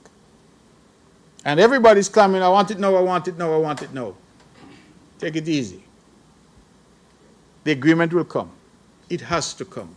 Let the process work. Because I'll tell you something, Ms. Hewlett, the agreement that went to St. Kitts, where the cabinet here said we felt fairly comfortable, is not going to be the agreement that is the final agreement. Because the cabinet in St. Kitts has also said, well, we want this tweaked and that tweaked as well. That agreement, my understanding, has gone through some 30-odd revisions. And that is part of the problem, because what you're having, members of the press, is that somebody saying, oh, I have access to the agreement. They may have seen a version which was version 15. And they're grabbing pieces of version 15 and say, see, this is what I say. Not realizing that those have already been taken out. And we're moving on. So that's why I said, let us wait, let us abide the process. Nobody's trying to hide anything. It is just a process. And it would be foolish of us as government to put version after version after version of agreement into the public domain. We'll put the version that is ultimately proposed by the NIA and by the federal government, and the version that is proposed to go to the parliament, so that people can then engage on that version. But giving you version 17, and then version 26, and then version 32, it makes very little sense. And so we need to understand, and we also need to understand, I think I need to make this point, that developers who come to our country Whether they're Olivia Jensen, they are Bill Gates, they are whoever. When they come, they ask for everything. I hear this argument being advanced in some quarters. Oh, they want to do this and they want to do that. What people ask for is not what you should be focused on, you know. You should be focused on what your government has agreed to. Because you could be assured that every developer who comes in asks for the sun, moon, and stars. If they can get everything for free, they're asking for it. You know why? Because they expect the government to push back. That's negotiations. So a lot of times people get caught up and get enraged because, how dare they come and they ask for this concession. It's the nature of business. If I'm selling my car, I said I want $1 million for my car. I expect you to come and say, but I know I could have had that car only worth 200,000. And then you highball me, I lowball you, and then we go back and forth and we'll decide that we're going to pay $300,000 for the car. That's the nature of negotiations. I hear people getting so upset. Somebody got upset and said to me, the people did not offer me enough money for my land. I said, but it's your land. If the people did not offer you enough money, in your opinion, ask for more. Negotiate for more. What are you vexed with me for? That the people did not offer you enough money for your land. I was not involved. The Premier and the government has not been involved. So if you feel that the people have not offered you enough money, ask for more money. And if you don't get the price that you want, what is the result? Don't sell your land. Why is there so much drama about, to me, simple, ordinary business transactions? If you don't get what you want, then don't sell your land. That is the obvious answer. But if there are people who decide, I'm comfortable with this is a fair price, and they choose to sell their land, then why are you getting upset with those people? And I am still to realize and understand how the government, somebody's telling me the government should have been advising people on how much they should sell for and what they should do. That is not the role of government anywhere in the world. And you know, Nevis people are so funny, you know, that if I were to be able to go out there and tell people why you should sell for $5, they tell me you're forward. How you putting your nose in my business? I have nothing to do with you. But now all of a sudden, the government. Just last night I had to correct somebody because they called in a program and said that, you are selling out half of Nevis. So I said, well, what does that mean? Because in my individual capacity I have not sold 1 square foot of land. And as government, we have not sold 1 square foot of land. So I don't understand when you say, I'm selling out Nevis. If you want to say people are selling their private property, well, that is their right. And that is why I feel that there's been a lot of heat about this development, but very little light. A lot of chatter and a lot of foolish chatter. Once you debunk one myth, they come up with another one. Oh, 6 square miles in Nevis. Well, that's not true, so you don't hear it as often now. Oh, you can't put your foot in the water, you can't swim, you can't do this. That's not true, so that has now gone through the editors. Oh, Nevis people going to carry. The latest I heard is a 14-foot wall is going to be erected like the wall of Jericho. Just foolishness after foolishness after foolishness, to the point where I've become so tired, Miss Hewlett, of talking about destiny. I've become tired because I'm saying, well, what else do we need to say? Up to yesterday, I saw somebody writing online about a state within a state. I thought that had been debunked so long ago. And yet people continue to say it. So I am concluded that there's some people out there who, no matter what you tell them, they will continue to persist in whatever it is they believe, and you just say, God bless you. Pray about it, and let us hope that we could all be better as a society, because there's nothing that one can do. They're not interested in the facts. They're not interested in anything except what feeds their particular narrative. And so I can say that we had that meeting, and I'm hopeful that we will move forward quickly on that. And Prime Minister Drew did not say anything that is incorrect. I think he was correct insofar as the Constitution to say that he has no control over lands in Nevis, And I hope every Prime Minister to come will understand that, lest they be met with stiff legal resistance from the people of Nevis. Yes, Ms. Hewlett, you have something further for me? Yes, just one follow-up.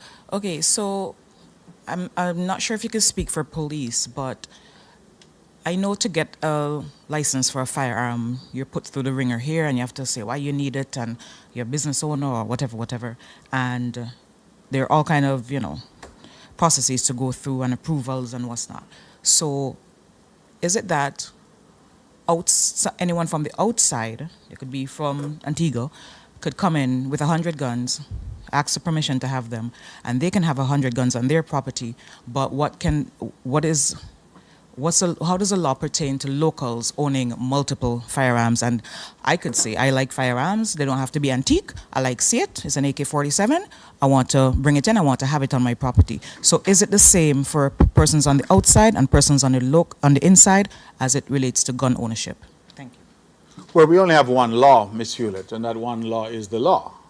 I think that, however, we are probably confusing apples and oranges. This was not a situation where somebody was asking for a permission to have a license to have firearms. I think what the person was telescoping is that we have these firearms that are our property. Some, I'm told, are antique type weapons. And the process now has to proceed. It may well be that the police refuse them permission to have the firearms. This was an issue of whether or not these people had imported firearms illegally into the country. That is where I think the issue now stands. It is not that anybody is saying that you have the right to have 15 firearms or, like you said, the AK-47 because you like to see it. That is not the position. So this is a situation where, as I'm advised, the people wrote to the police saying, we have this, these are part of our property, we are moving all of our property to our new home in Nevis. They then declared, we have 6 chairs, 10 gun, 5 bed, whatever the case may be, in our container.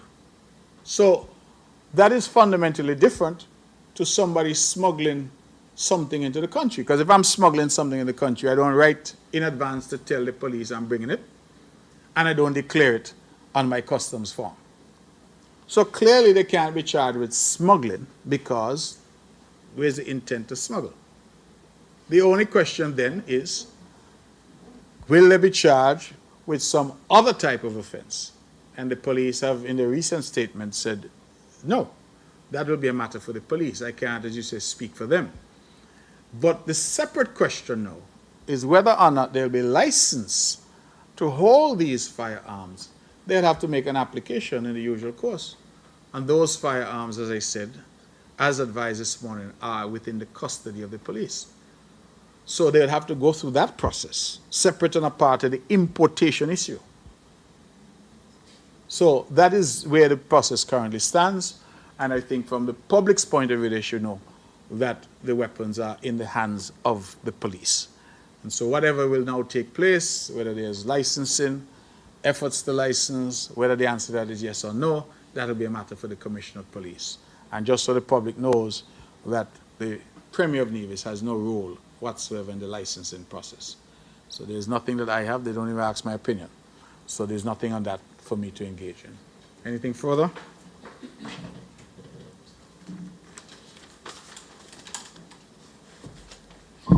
Good morning, Premier Andre Huey, TVC Channel 40 News.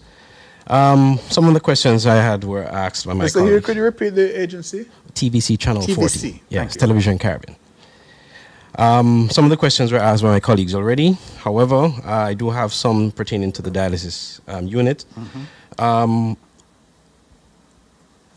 What efforts or safeguards will be put in place to ensure that the construction of this unit will indeed go on schedule? Just to avoid what has happened so far with the hospital wing, even though it's a smaller project. But just to make sure that the construction is done on time and that the unit will be available for use before the end of the year. And in terms of the cost, I know you answered Ms. Hewlett earlier about the cost of the service because dialysis is expensive. But in terms of a cost structure to sort of subsidize the cost or to make it more affordable for persons who would need to use it. And the opposition has constantly criticized the government, especially in the early term of the CCM administration, for not continuing the work that they started with the dialysis machine that they acquired prior to them leaving office. How do you answer to the charge that they would more than likely put forward if they haven't done so yet or already, that the government would have put dialysis users in a predicament or in a difficult situation for years and is only now fixing that problem? As it relates to destiny, and some of those questions were already asked in terms of the project and where the project is heading, as you would have hinted to and referred to earlier, the CBI program may be on life support or may be discontinued as a result of pressure from the European Union. A two-part question. One, how does this impact the Destiny project, if any way? And two, as a former Foreign Affairs Minister and as someone who has been clamoring for changes in the program, do you consider the overthrows of the European Union, considering that the islands, including St. Kitts Nevis, would have made efforts to make adjustments to the program based on the dictates of the European Union and the United States, and all of a sudden the rug is being pulled from underneath the islands? Is this fair to the countries, and where do we go from here as it relates to the program? Those questions for now. Mr. Huey, thank you very much, and thank you for making the trek over from St. Kitts to be here with us this morning. The dialysis unit and any claims from the opposition, you said that we would have discontinued the work. I'm here to tell you no work was done by the opposition that I'm aware of when they were in government. What we are aware of is that 2 dialysis units, I believe it was, were ordered by the then government on their way out the door. When we looked at the cost of those 2 units, that cost was an inflated cost. We've made these arguments and said so. And when we look at the time that they were ordered and the time of the election, we had certain questions about where that money really ended up. Said so time and time again. The units and the provision of dialysis service, Mr. Huey, is not like plugging in a microwave or refrigerator. The unfortunate thing that happened here is that they were peddling this notion that just plug in the unit. Well, if you just plug in the unit, I will tell you what would have happened. People would have died.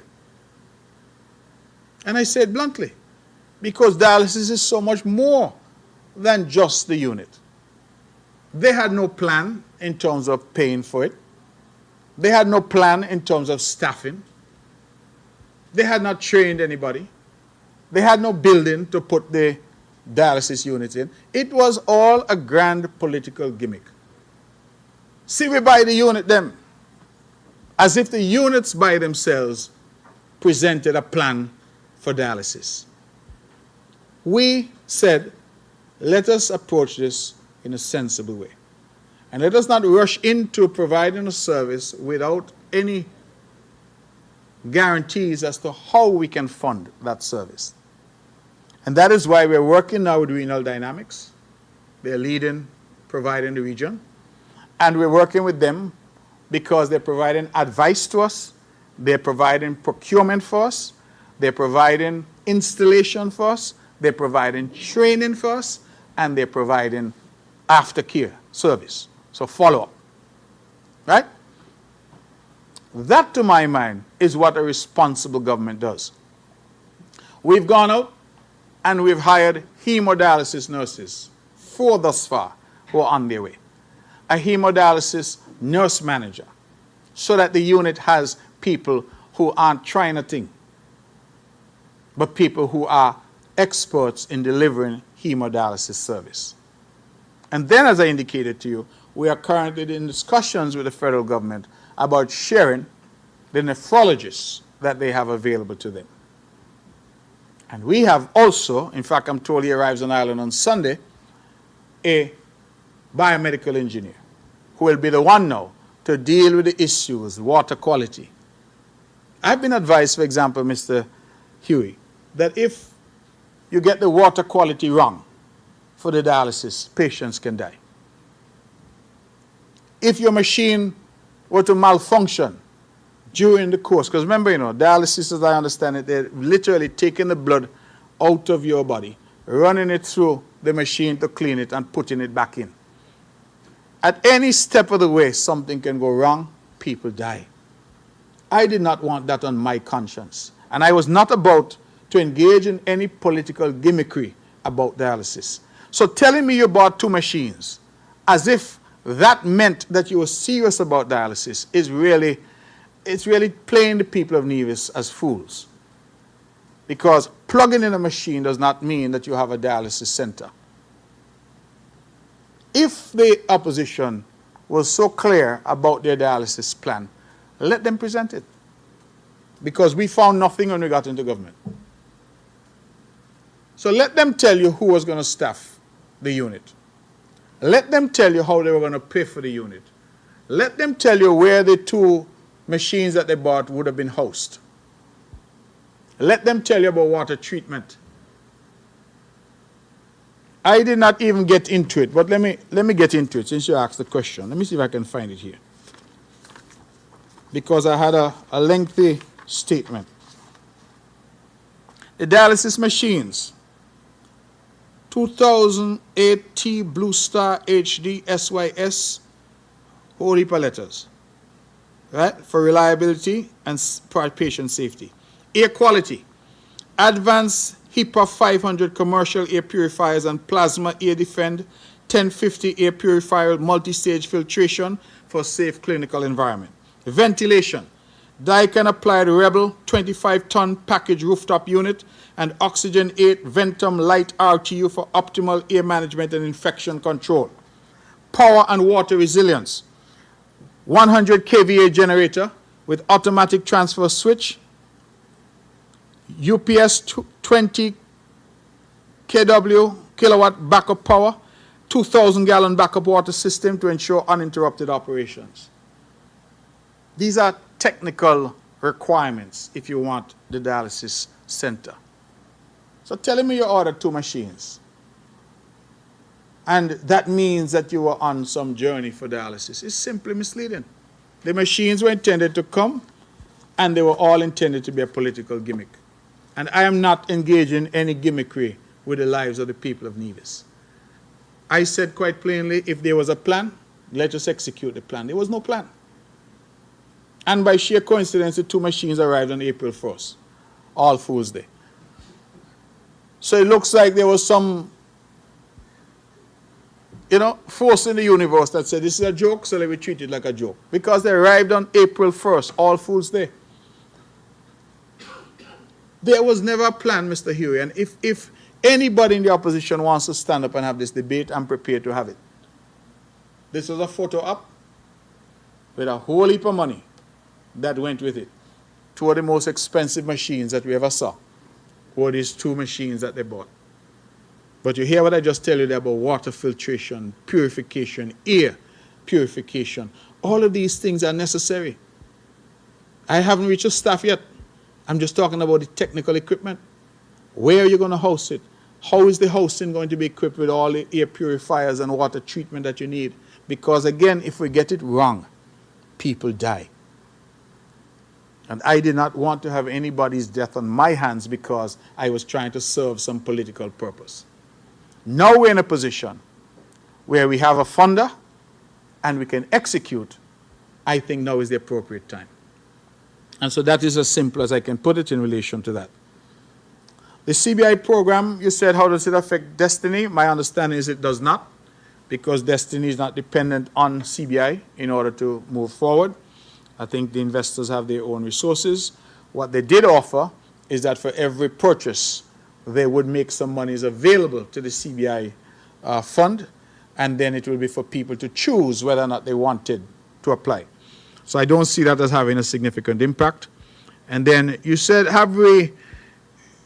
is the EU being fair? I believe that that is part of our problem, Mr. Huey, because words like fairness and morality are no longer in vogue.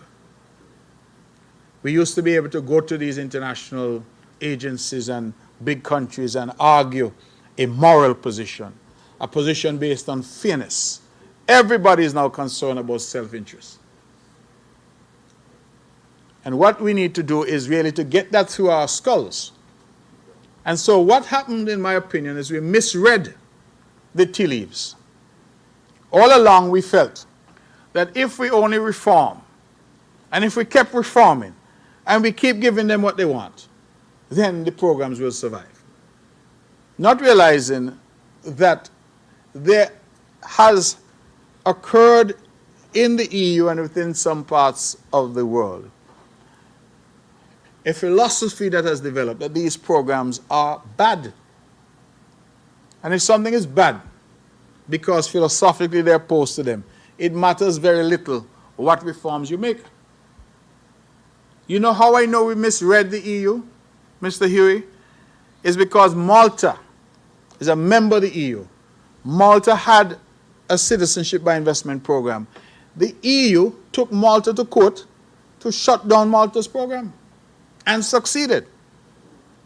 So if the EU do that to their own, what do you think they were going to do to St. Kitts and Nevis, to Antigua and Barbuda, to Grenada? That's why I said the writing was on the wall. We perhaps misread the writing. So we now have the situation.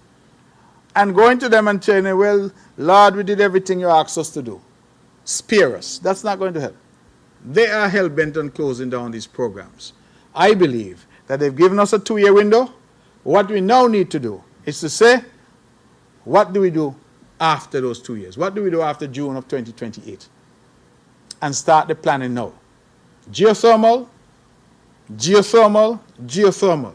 That, to my mind, is the main answer in terms of economic diversification. Agriculture, we have to try to treat with it seriously. Then we have other major investments like the Destiny Project and others, which we are hopeful can come on stream to generate employment, generate activity in the country, grow the GDP of the country. We have the Nevis Airport Project that we broke ground for, that we hope to start meaningfully very soon. That, again, is a project that, again, can have that type of impact. That's what we need to start to look at. How do we diversify? I mentioned our film industry, still small, still in its infancy. But these are now the type of initiatives. When we went into the Parliament in Nevis and passed legislation for online gaming, again, why? Because we saw the train coming down the track. And if you see the train coming down the track, Mr. Huey, what can you do? You try your best to prepare. When the good people at NEMA and Disaster Management in Nevis tell us that this storm, Hurricane Huey, coming off the coast of Africa, what do? You prepare. That's what you do. You prepare. You don't start to say, Lord, fear, because we get Hurricane Daniel last year, and now Hurricane Huey come. Lord, that no fear. No, you start to prepare. And that is the thing that I think we have not done well. We have kept kicking the can down the road and thinking that somehow the outer world is going to understand. The outer world, I am persuaded, doesn't give two hoots about these small countries. Said it in a speech I made in Grenada some months ago. There's no one who's coming to save us.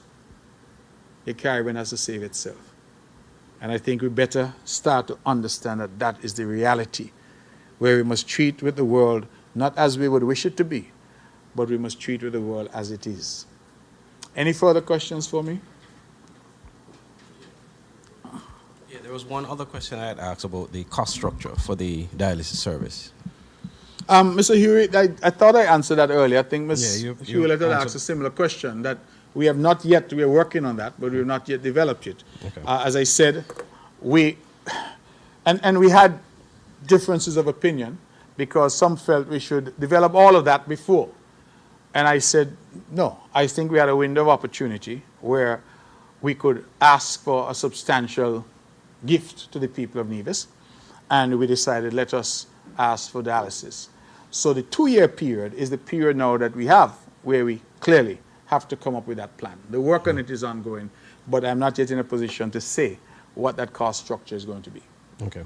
And in terms, and the other one was about the construction, to ensure that there are no undue delays. Well, we don't anticipate that there'll be any delays. The construction is paid for.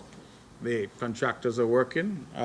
We have In fact, young Mikhail Herbert has been assigned to that project as the project lead to bring it forward. He's been doing an excellent job. I want to go on record to commend him and to thank Minister Brand and the ministry for releasing him for that project. But I don't think that there's any question of delays. The equipment is already here. And so long as the building is complete, which is expected to be this quarter, then the people from Renal Dynamics will come in and do the installation and the training. That's why we feel optimistic that we could start dialyzing patients there this year. And one last question, and I did take the opportunity to download the Microfilm House app. Okay. And I've checked it out. And in fact, one of the movies that they promoted was the one filmed here, Ties of Temptation. Good. Kudos. So I started looking at it. Kudos to you and to the team. Yes. So my question in relation to this actually has to do with the Film Commission.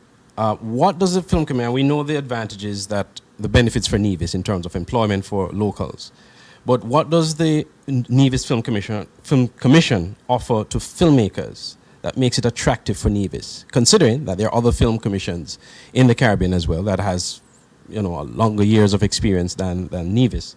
What are some of the advantageous benefits that are given to filmmakers to come to Nevis to film their projects? So we have a very simple model where we try to provide a one-stop shop. We really, if you go through the Film Commission, you have the opportunity to get all that you need done, whether it is scouting, whether it's to get locations. We developed a database of various locations. We try to make it easy. That's the first thing. Second thing is that the NIA does provide financial support for a lot of these films. We started it when MSR came and helped us to kickstart the film industry. We were doing up to $150,000 US per film. But, which is important, we insisted that that money be spent on island. So we use that money to pay for accommodation at the local hotels, guest houses, villas, as the case may be. So we were not sending money overseas for you to buy equipment or anything like that. We said what our spend is going to be local. So transportation costs, things of that nature. We thought that that was a way of injecting taxpayer money, but making sure that it circulated in the local economy. That still remains our posture broadly. What we do is still provide some financial support, but we look at a case-by-case basis. So we're not offering $150,000 US to every film, because you have some small films that come and clearly don't warrant that kind of input. But for larger productions, that's the maximum to which we will go. Again, in local expenditure, right? So they still have to find money to pay for their flights and all of those things. But when they come, they stay at the hotels, we will contribute to that. So there's that. And then, of course, we provide a tax-free environment within which they operate. So if they come here and they're doing on-island purchases, we exempt it from VAT and those kinds of things. If they have to bring in equipment, we exempt it from duties and that kind of thing. So we provide a pretty comprehensive package, and I think that you could reach out to the Film Commission if you would want more details of that. But we're definitely trying to make Nevis as attractive as possible. But I think the thing now that makes us most attractive is the hands-on approach that we have. Yeah, the Film Commission is very hands-on. She really, goes there. She's excited about what she's doing. And I think that makes a huge difference. So people get real-time feedback, real-time engagement. And thus far, it has worked rather well for us.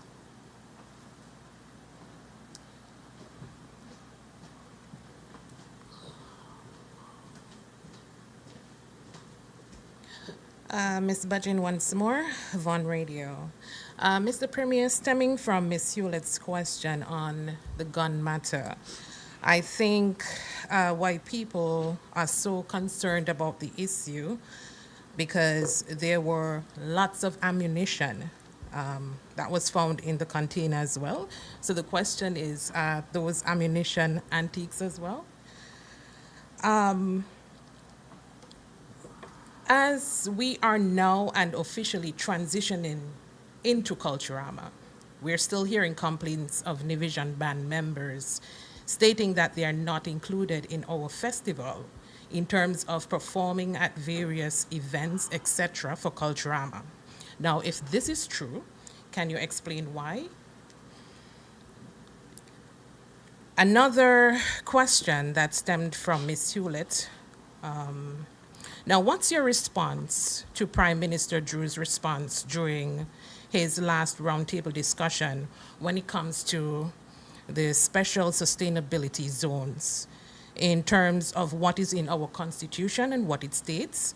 And to summarize, he said that there were some discrepancies when it comes to the zone in terms of law enforcement, social security, and our beaches. There must be a part of it. Otherwise, it just can't work as it says. So what is your response to that? Thank you.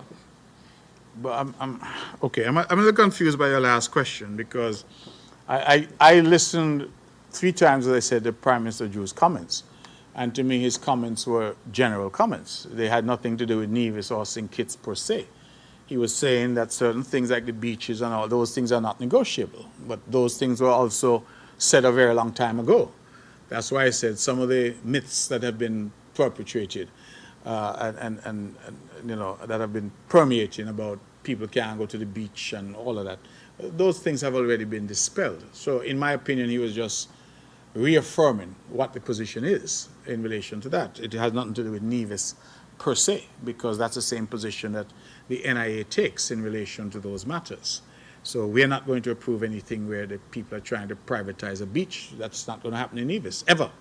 So I don't know that he was saying anything different other than reaffirming that position. In relation to the SSZ and the Constitution, I also don't think he was saying that there's anything about the SSZ that is unconstitutional. In fact, he passed the legislation, it was passed in the National Assembly. I think what he was rather saying is pointing out the differences between the NIA and our control about land in Nevis and what we can do with our land in Nevis and the limits of federal authority in relation to that aspect of it. But under the SSD legislation, there's a process for any land to be declared a special sustainability zone. And that is why we are ongoing with that process now. It's still in train. It's not yet complete. Nevis band members not included. I'm not aware of any Nevis band members who have not been included in Culturama, or any Nevis bands who have not been included in Culturama. I've seen some comments put out on social media, but I have decided I won't bother to engage because sometimes the engagement is ultimately useless. What I gather is that one particular band has a set of demands in relation to their payment. They want money up front, and they want money by a particular time in terms of the balance. We have said we don't want to do that because if we do that for that particular vendor, we have to do it for everybody. And as I explained earlier to the question, I think it might have been you who asked the question, we are going to pay and pay in full as we always do, but sometimes we have cash flow issues. But we try to pay, and sometimes therefore you can't pay everything at once. So if the government were to say, let us say that band were to say that our cost for Culturama is $50,000. You have to pay us 20 now and 30 a week after the end of Culturama. I'm just drawing a reference.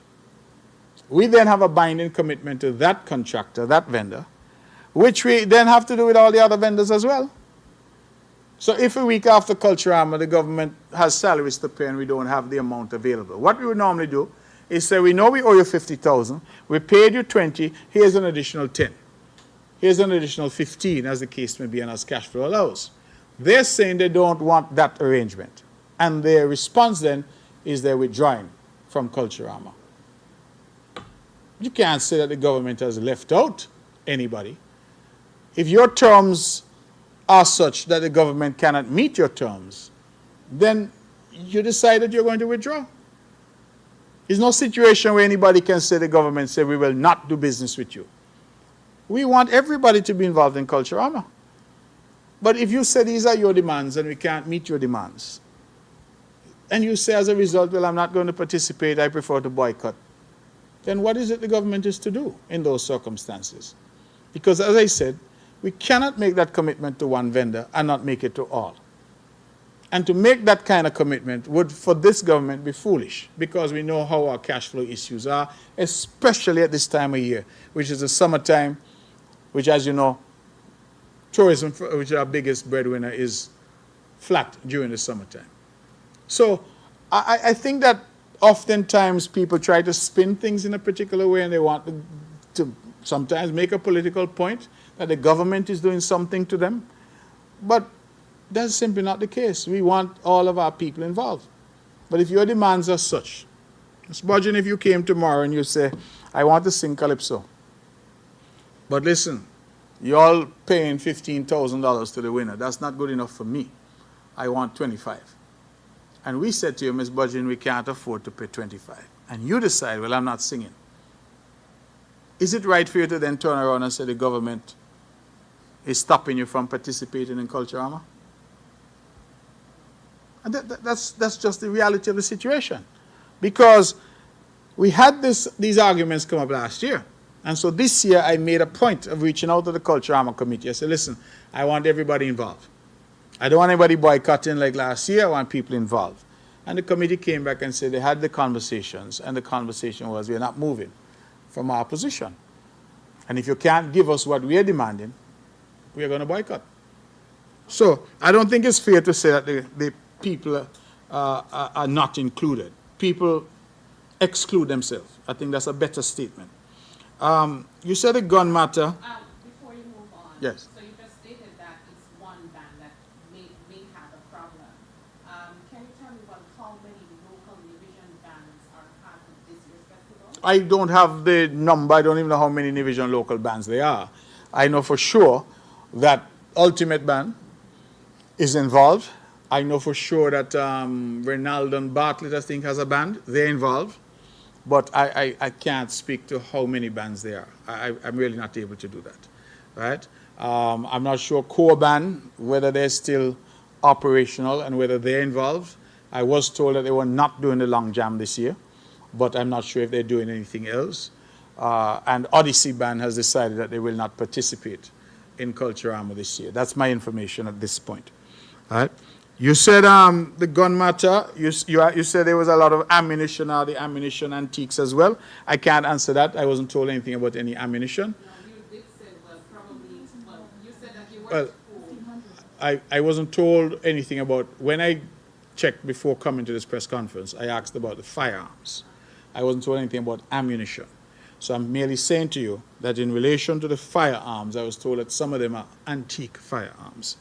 I'm just reporting faithfully. If you're now saying that there was ammunition, I don't know if the ammunition was antique as well. That's the question you asked. Or whether the ammunition was for one or two of the firearms. Because if you had a number of firearms, you could have ammunition that is only applicable to a few of the firearms. I don't know. Well, as I said, I don't know. I did not have. No, but the press release came out giving the figure. Right.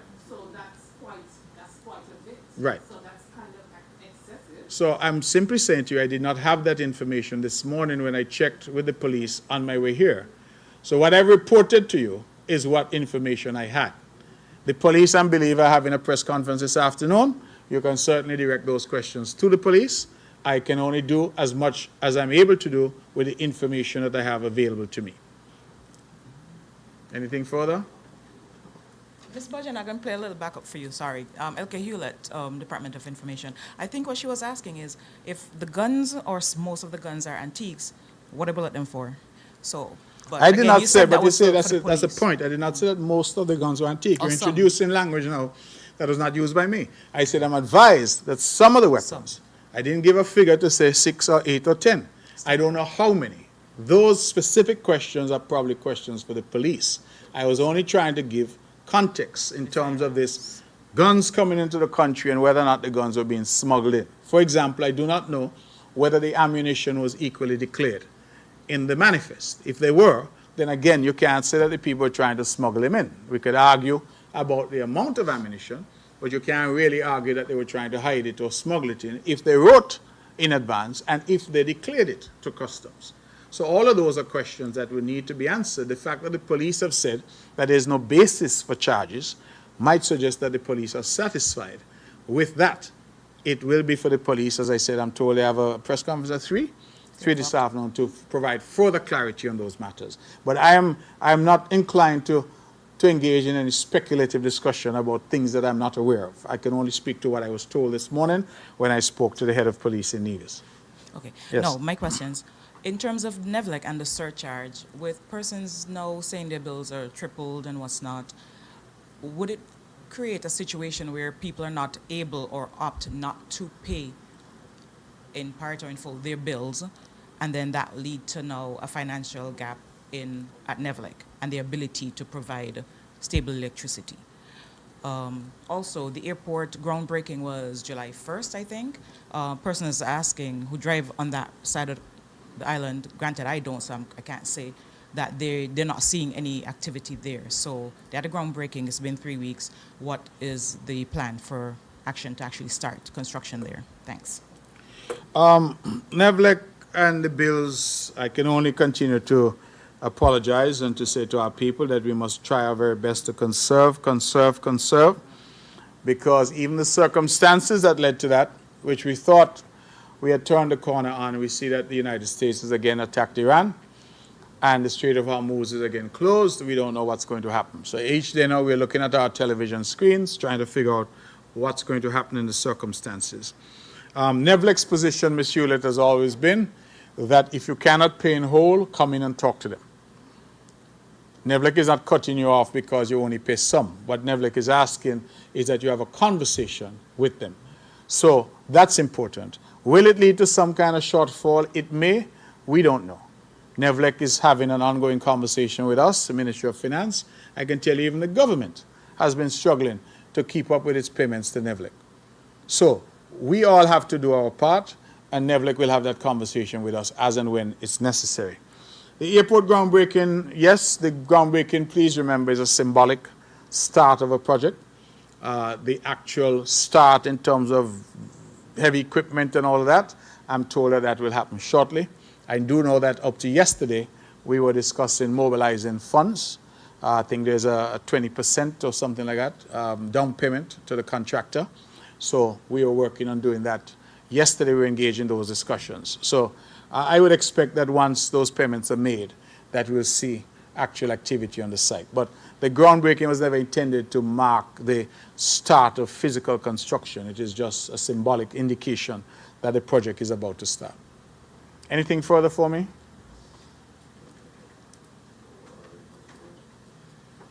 As it relates to Destiny, again, you did say that there were 4 issues that the cabinet, the federal cabinet, would have raised that were issues of concerns, which have now been resolved. I don't know if you had liberty to say or give an idea of what those issues are. And if, when you're engaging consultation again with the public, when the agreement now is public, if there are issues that are raised by the public that are of concern, or genuine concern, will the NIA entertain the idea of making further changes to the agreement based on the feedback you get from the public, or will the agreement just go as is for approval? Mr. Hewitt, that's a very easy question for me. One, I am not at liberty to tell you what the cabinet in St. Kitts would have had concerns about, because that's an ongoing conversation. Going back to the public, absolutely. We went to the public on a number of occasions once we got that proposal formally to us. And we had a number of town hall engagements with various stakeholder groups. And after each engagement, we came back and we renegotiated based on the feedback that we got. So we've already taken a lot of what the public has said to us as the government and put that into the discussions.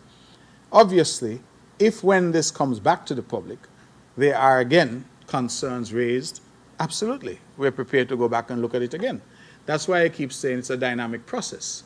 And there's no need for some of the hysteria that I have seen. It's a dynamic process. Let us await the process, and then let us come together as sensible individuals and say, we don't like this, we don't like that, as the case may be. Now, I don't profess to have all the answers. The cabinet doesn't profess to have all the answers. That's why we engage with the public. So the short answer is that there will be ample opportunity for the public to come back with their concerns and with their comments, and we can then proceed accordingly. What we have had thus far are members of the public who have engaged in, how should I say, speculative behavior.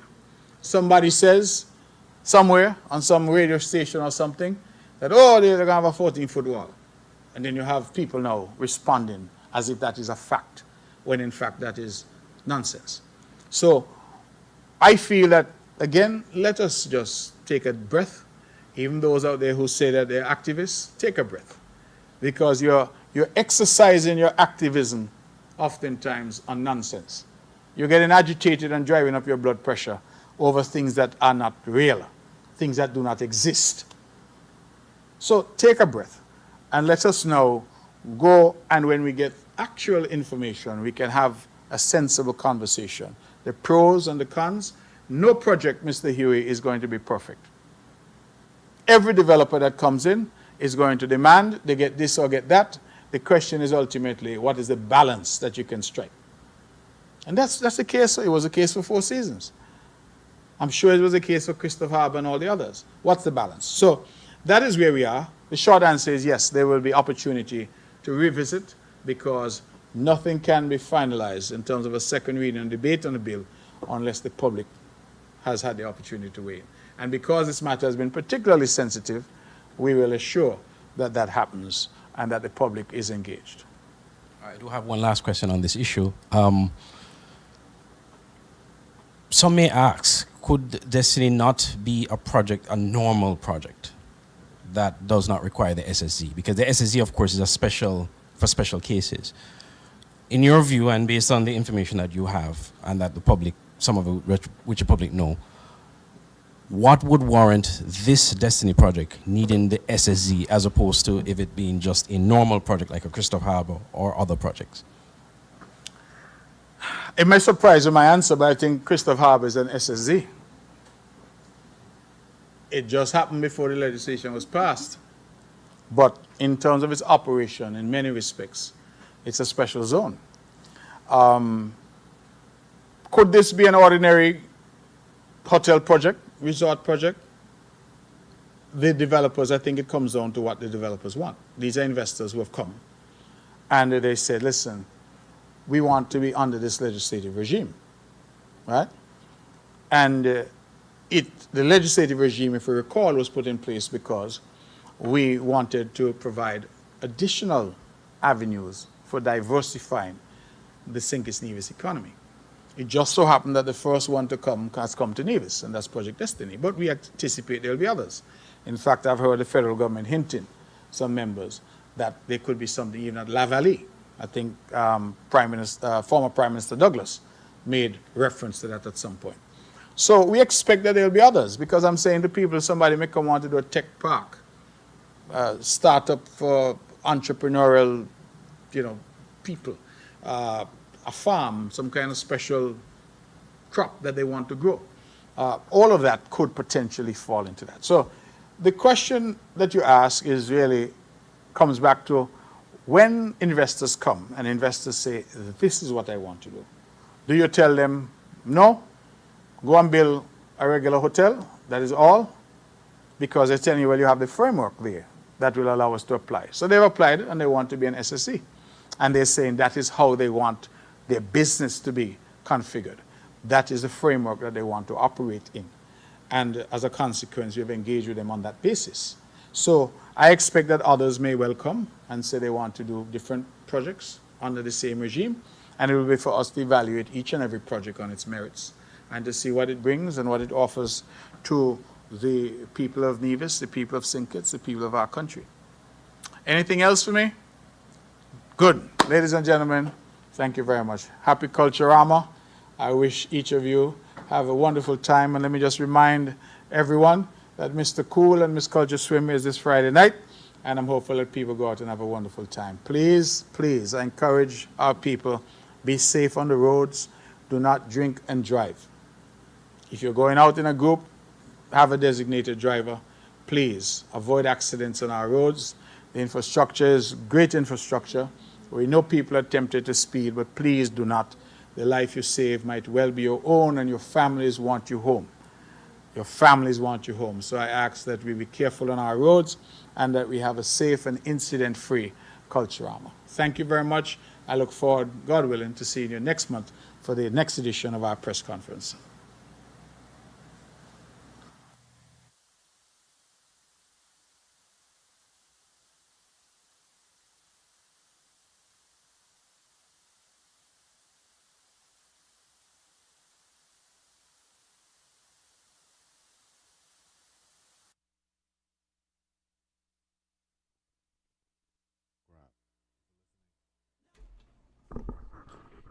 You've been listening to the press conference by the Honorable Mark Brantley, Premier of Nevis, and you're tuned into winnfm 98.9.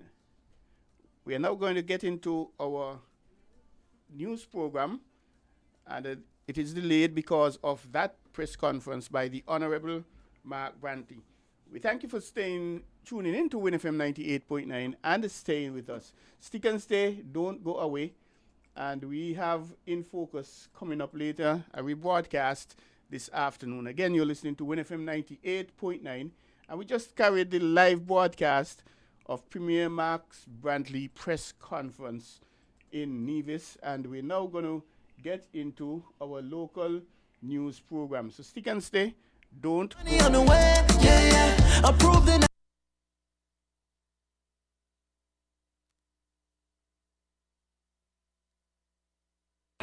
You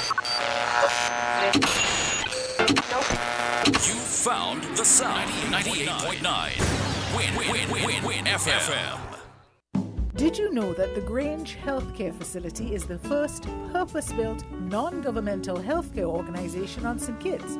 It's situated at Otley's, 7 miles east of Basseterre in beautifully landscaped surroundings. The Grange has a team of highly trained professionals and provides care that's rated as being comparable with UK and North American standards. The Grange offers varied accommodations to suit your individual needs, and our all-inclusive packages make the cost of care per hour the most competitive on the island. Services include convalescent care for all ages, daycare facilities for older adults, rehabilitation services, and training and continuing education for health.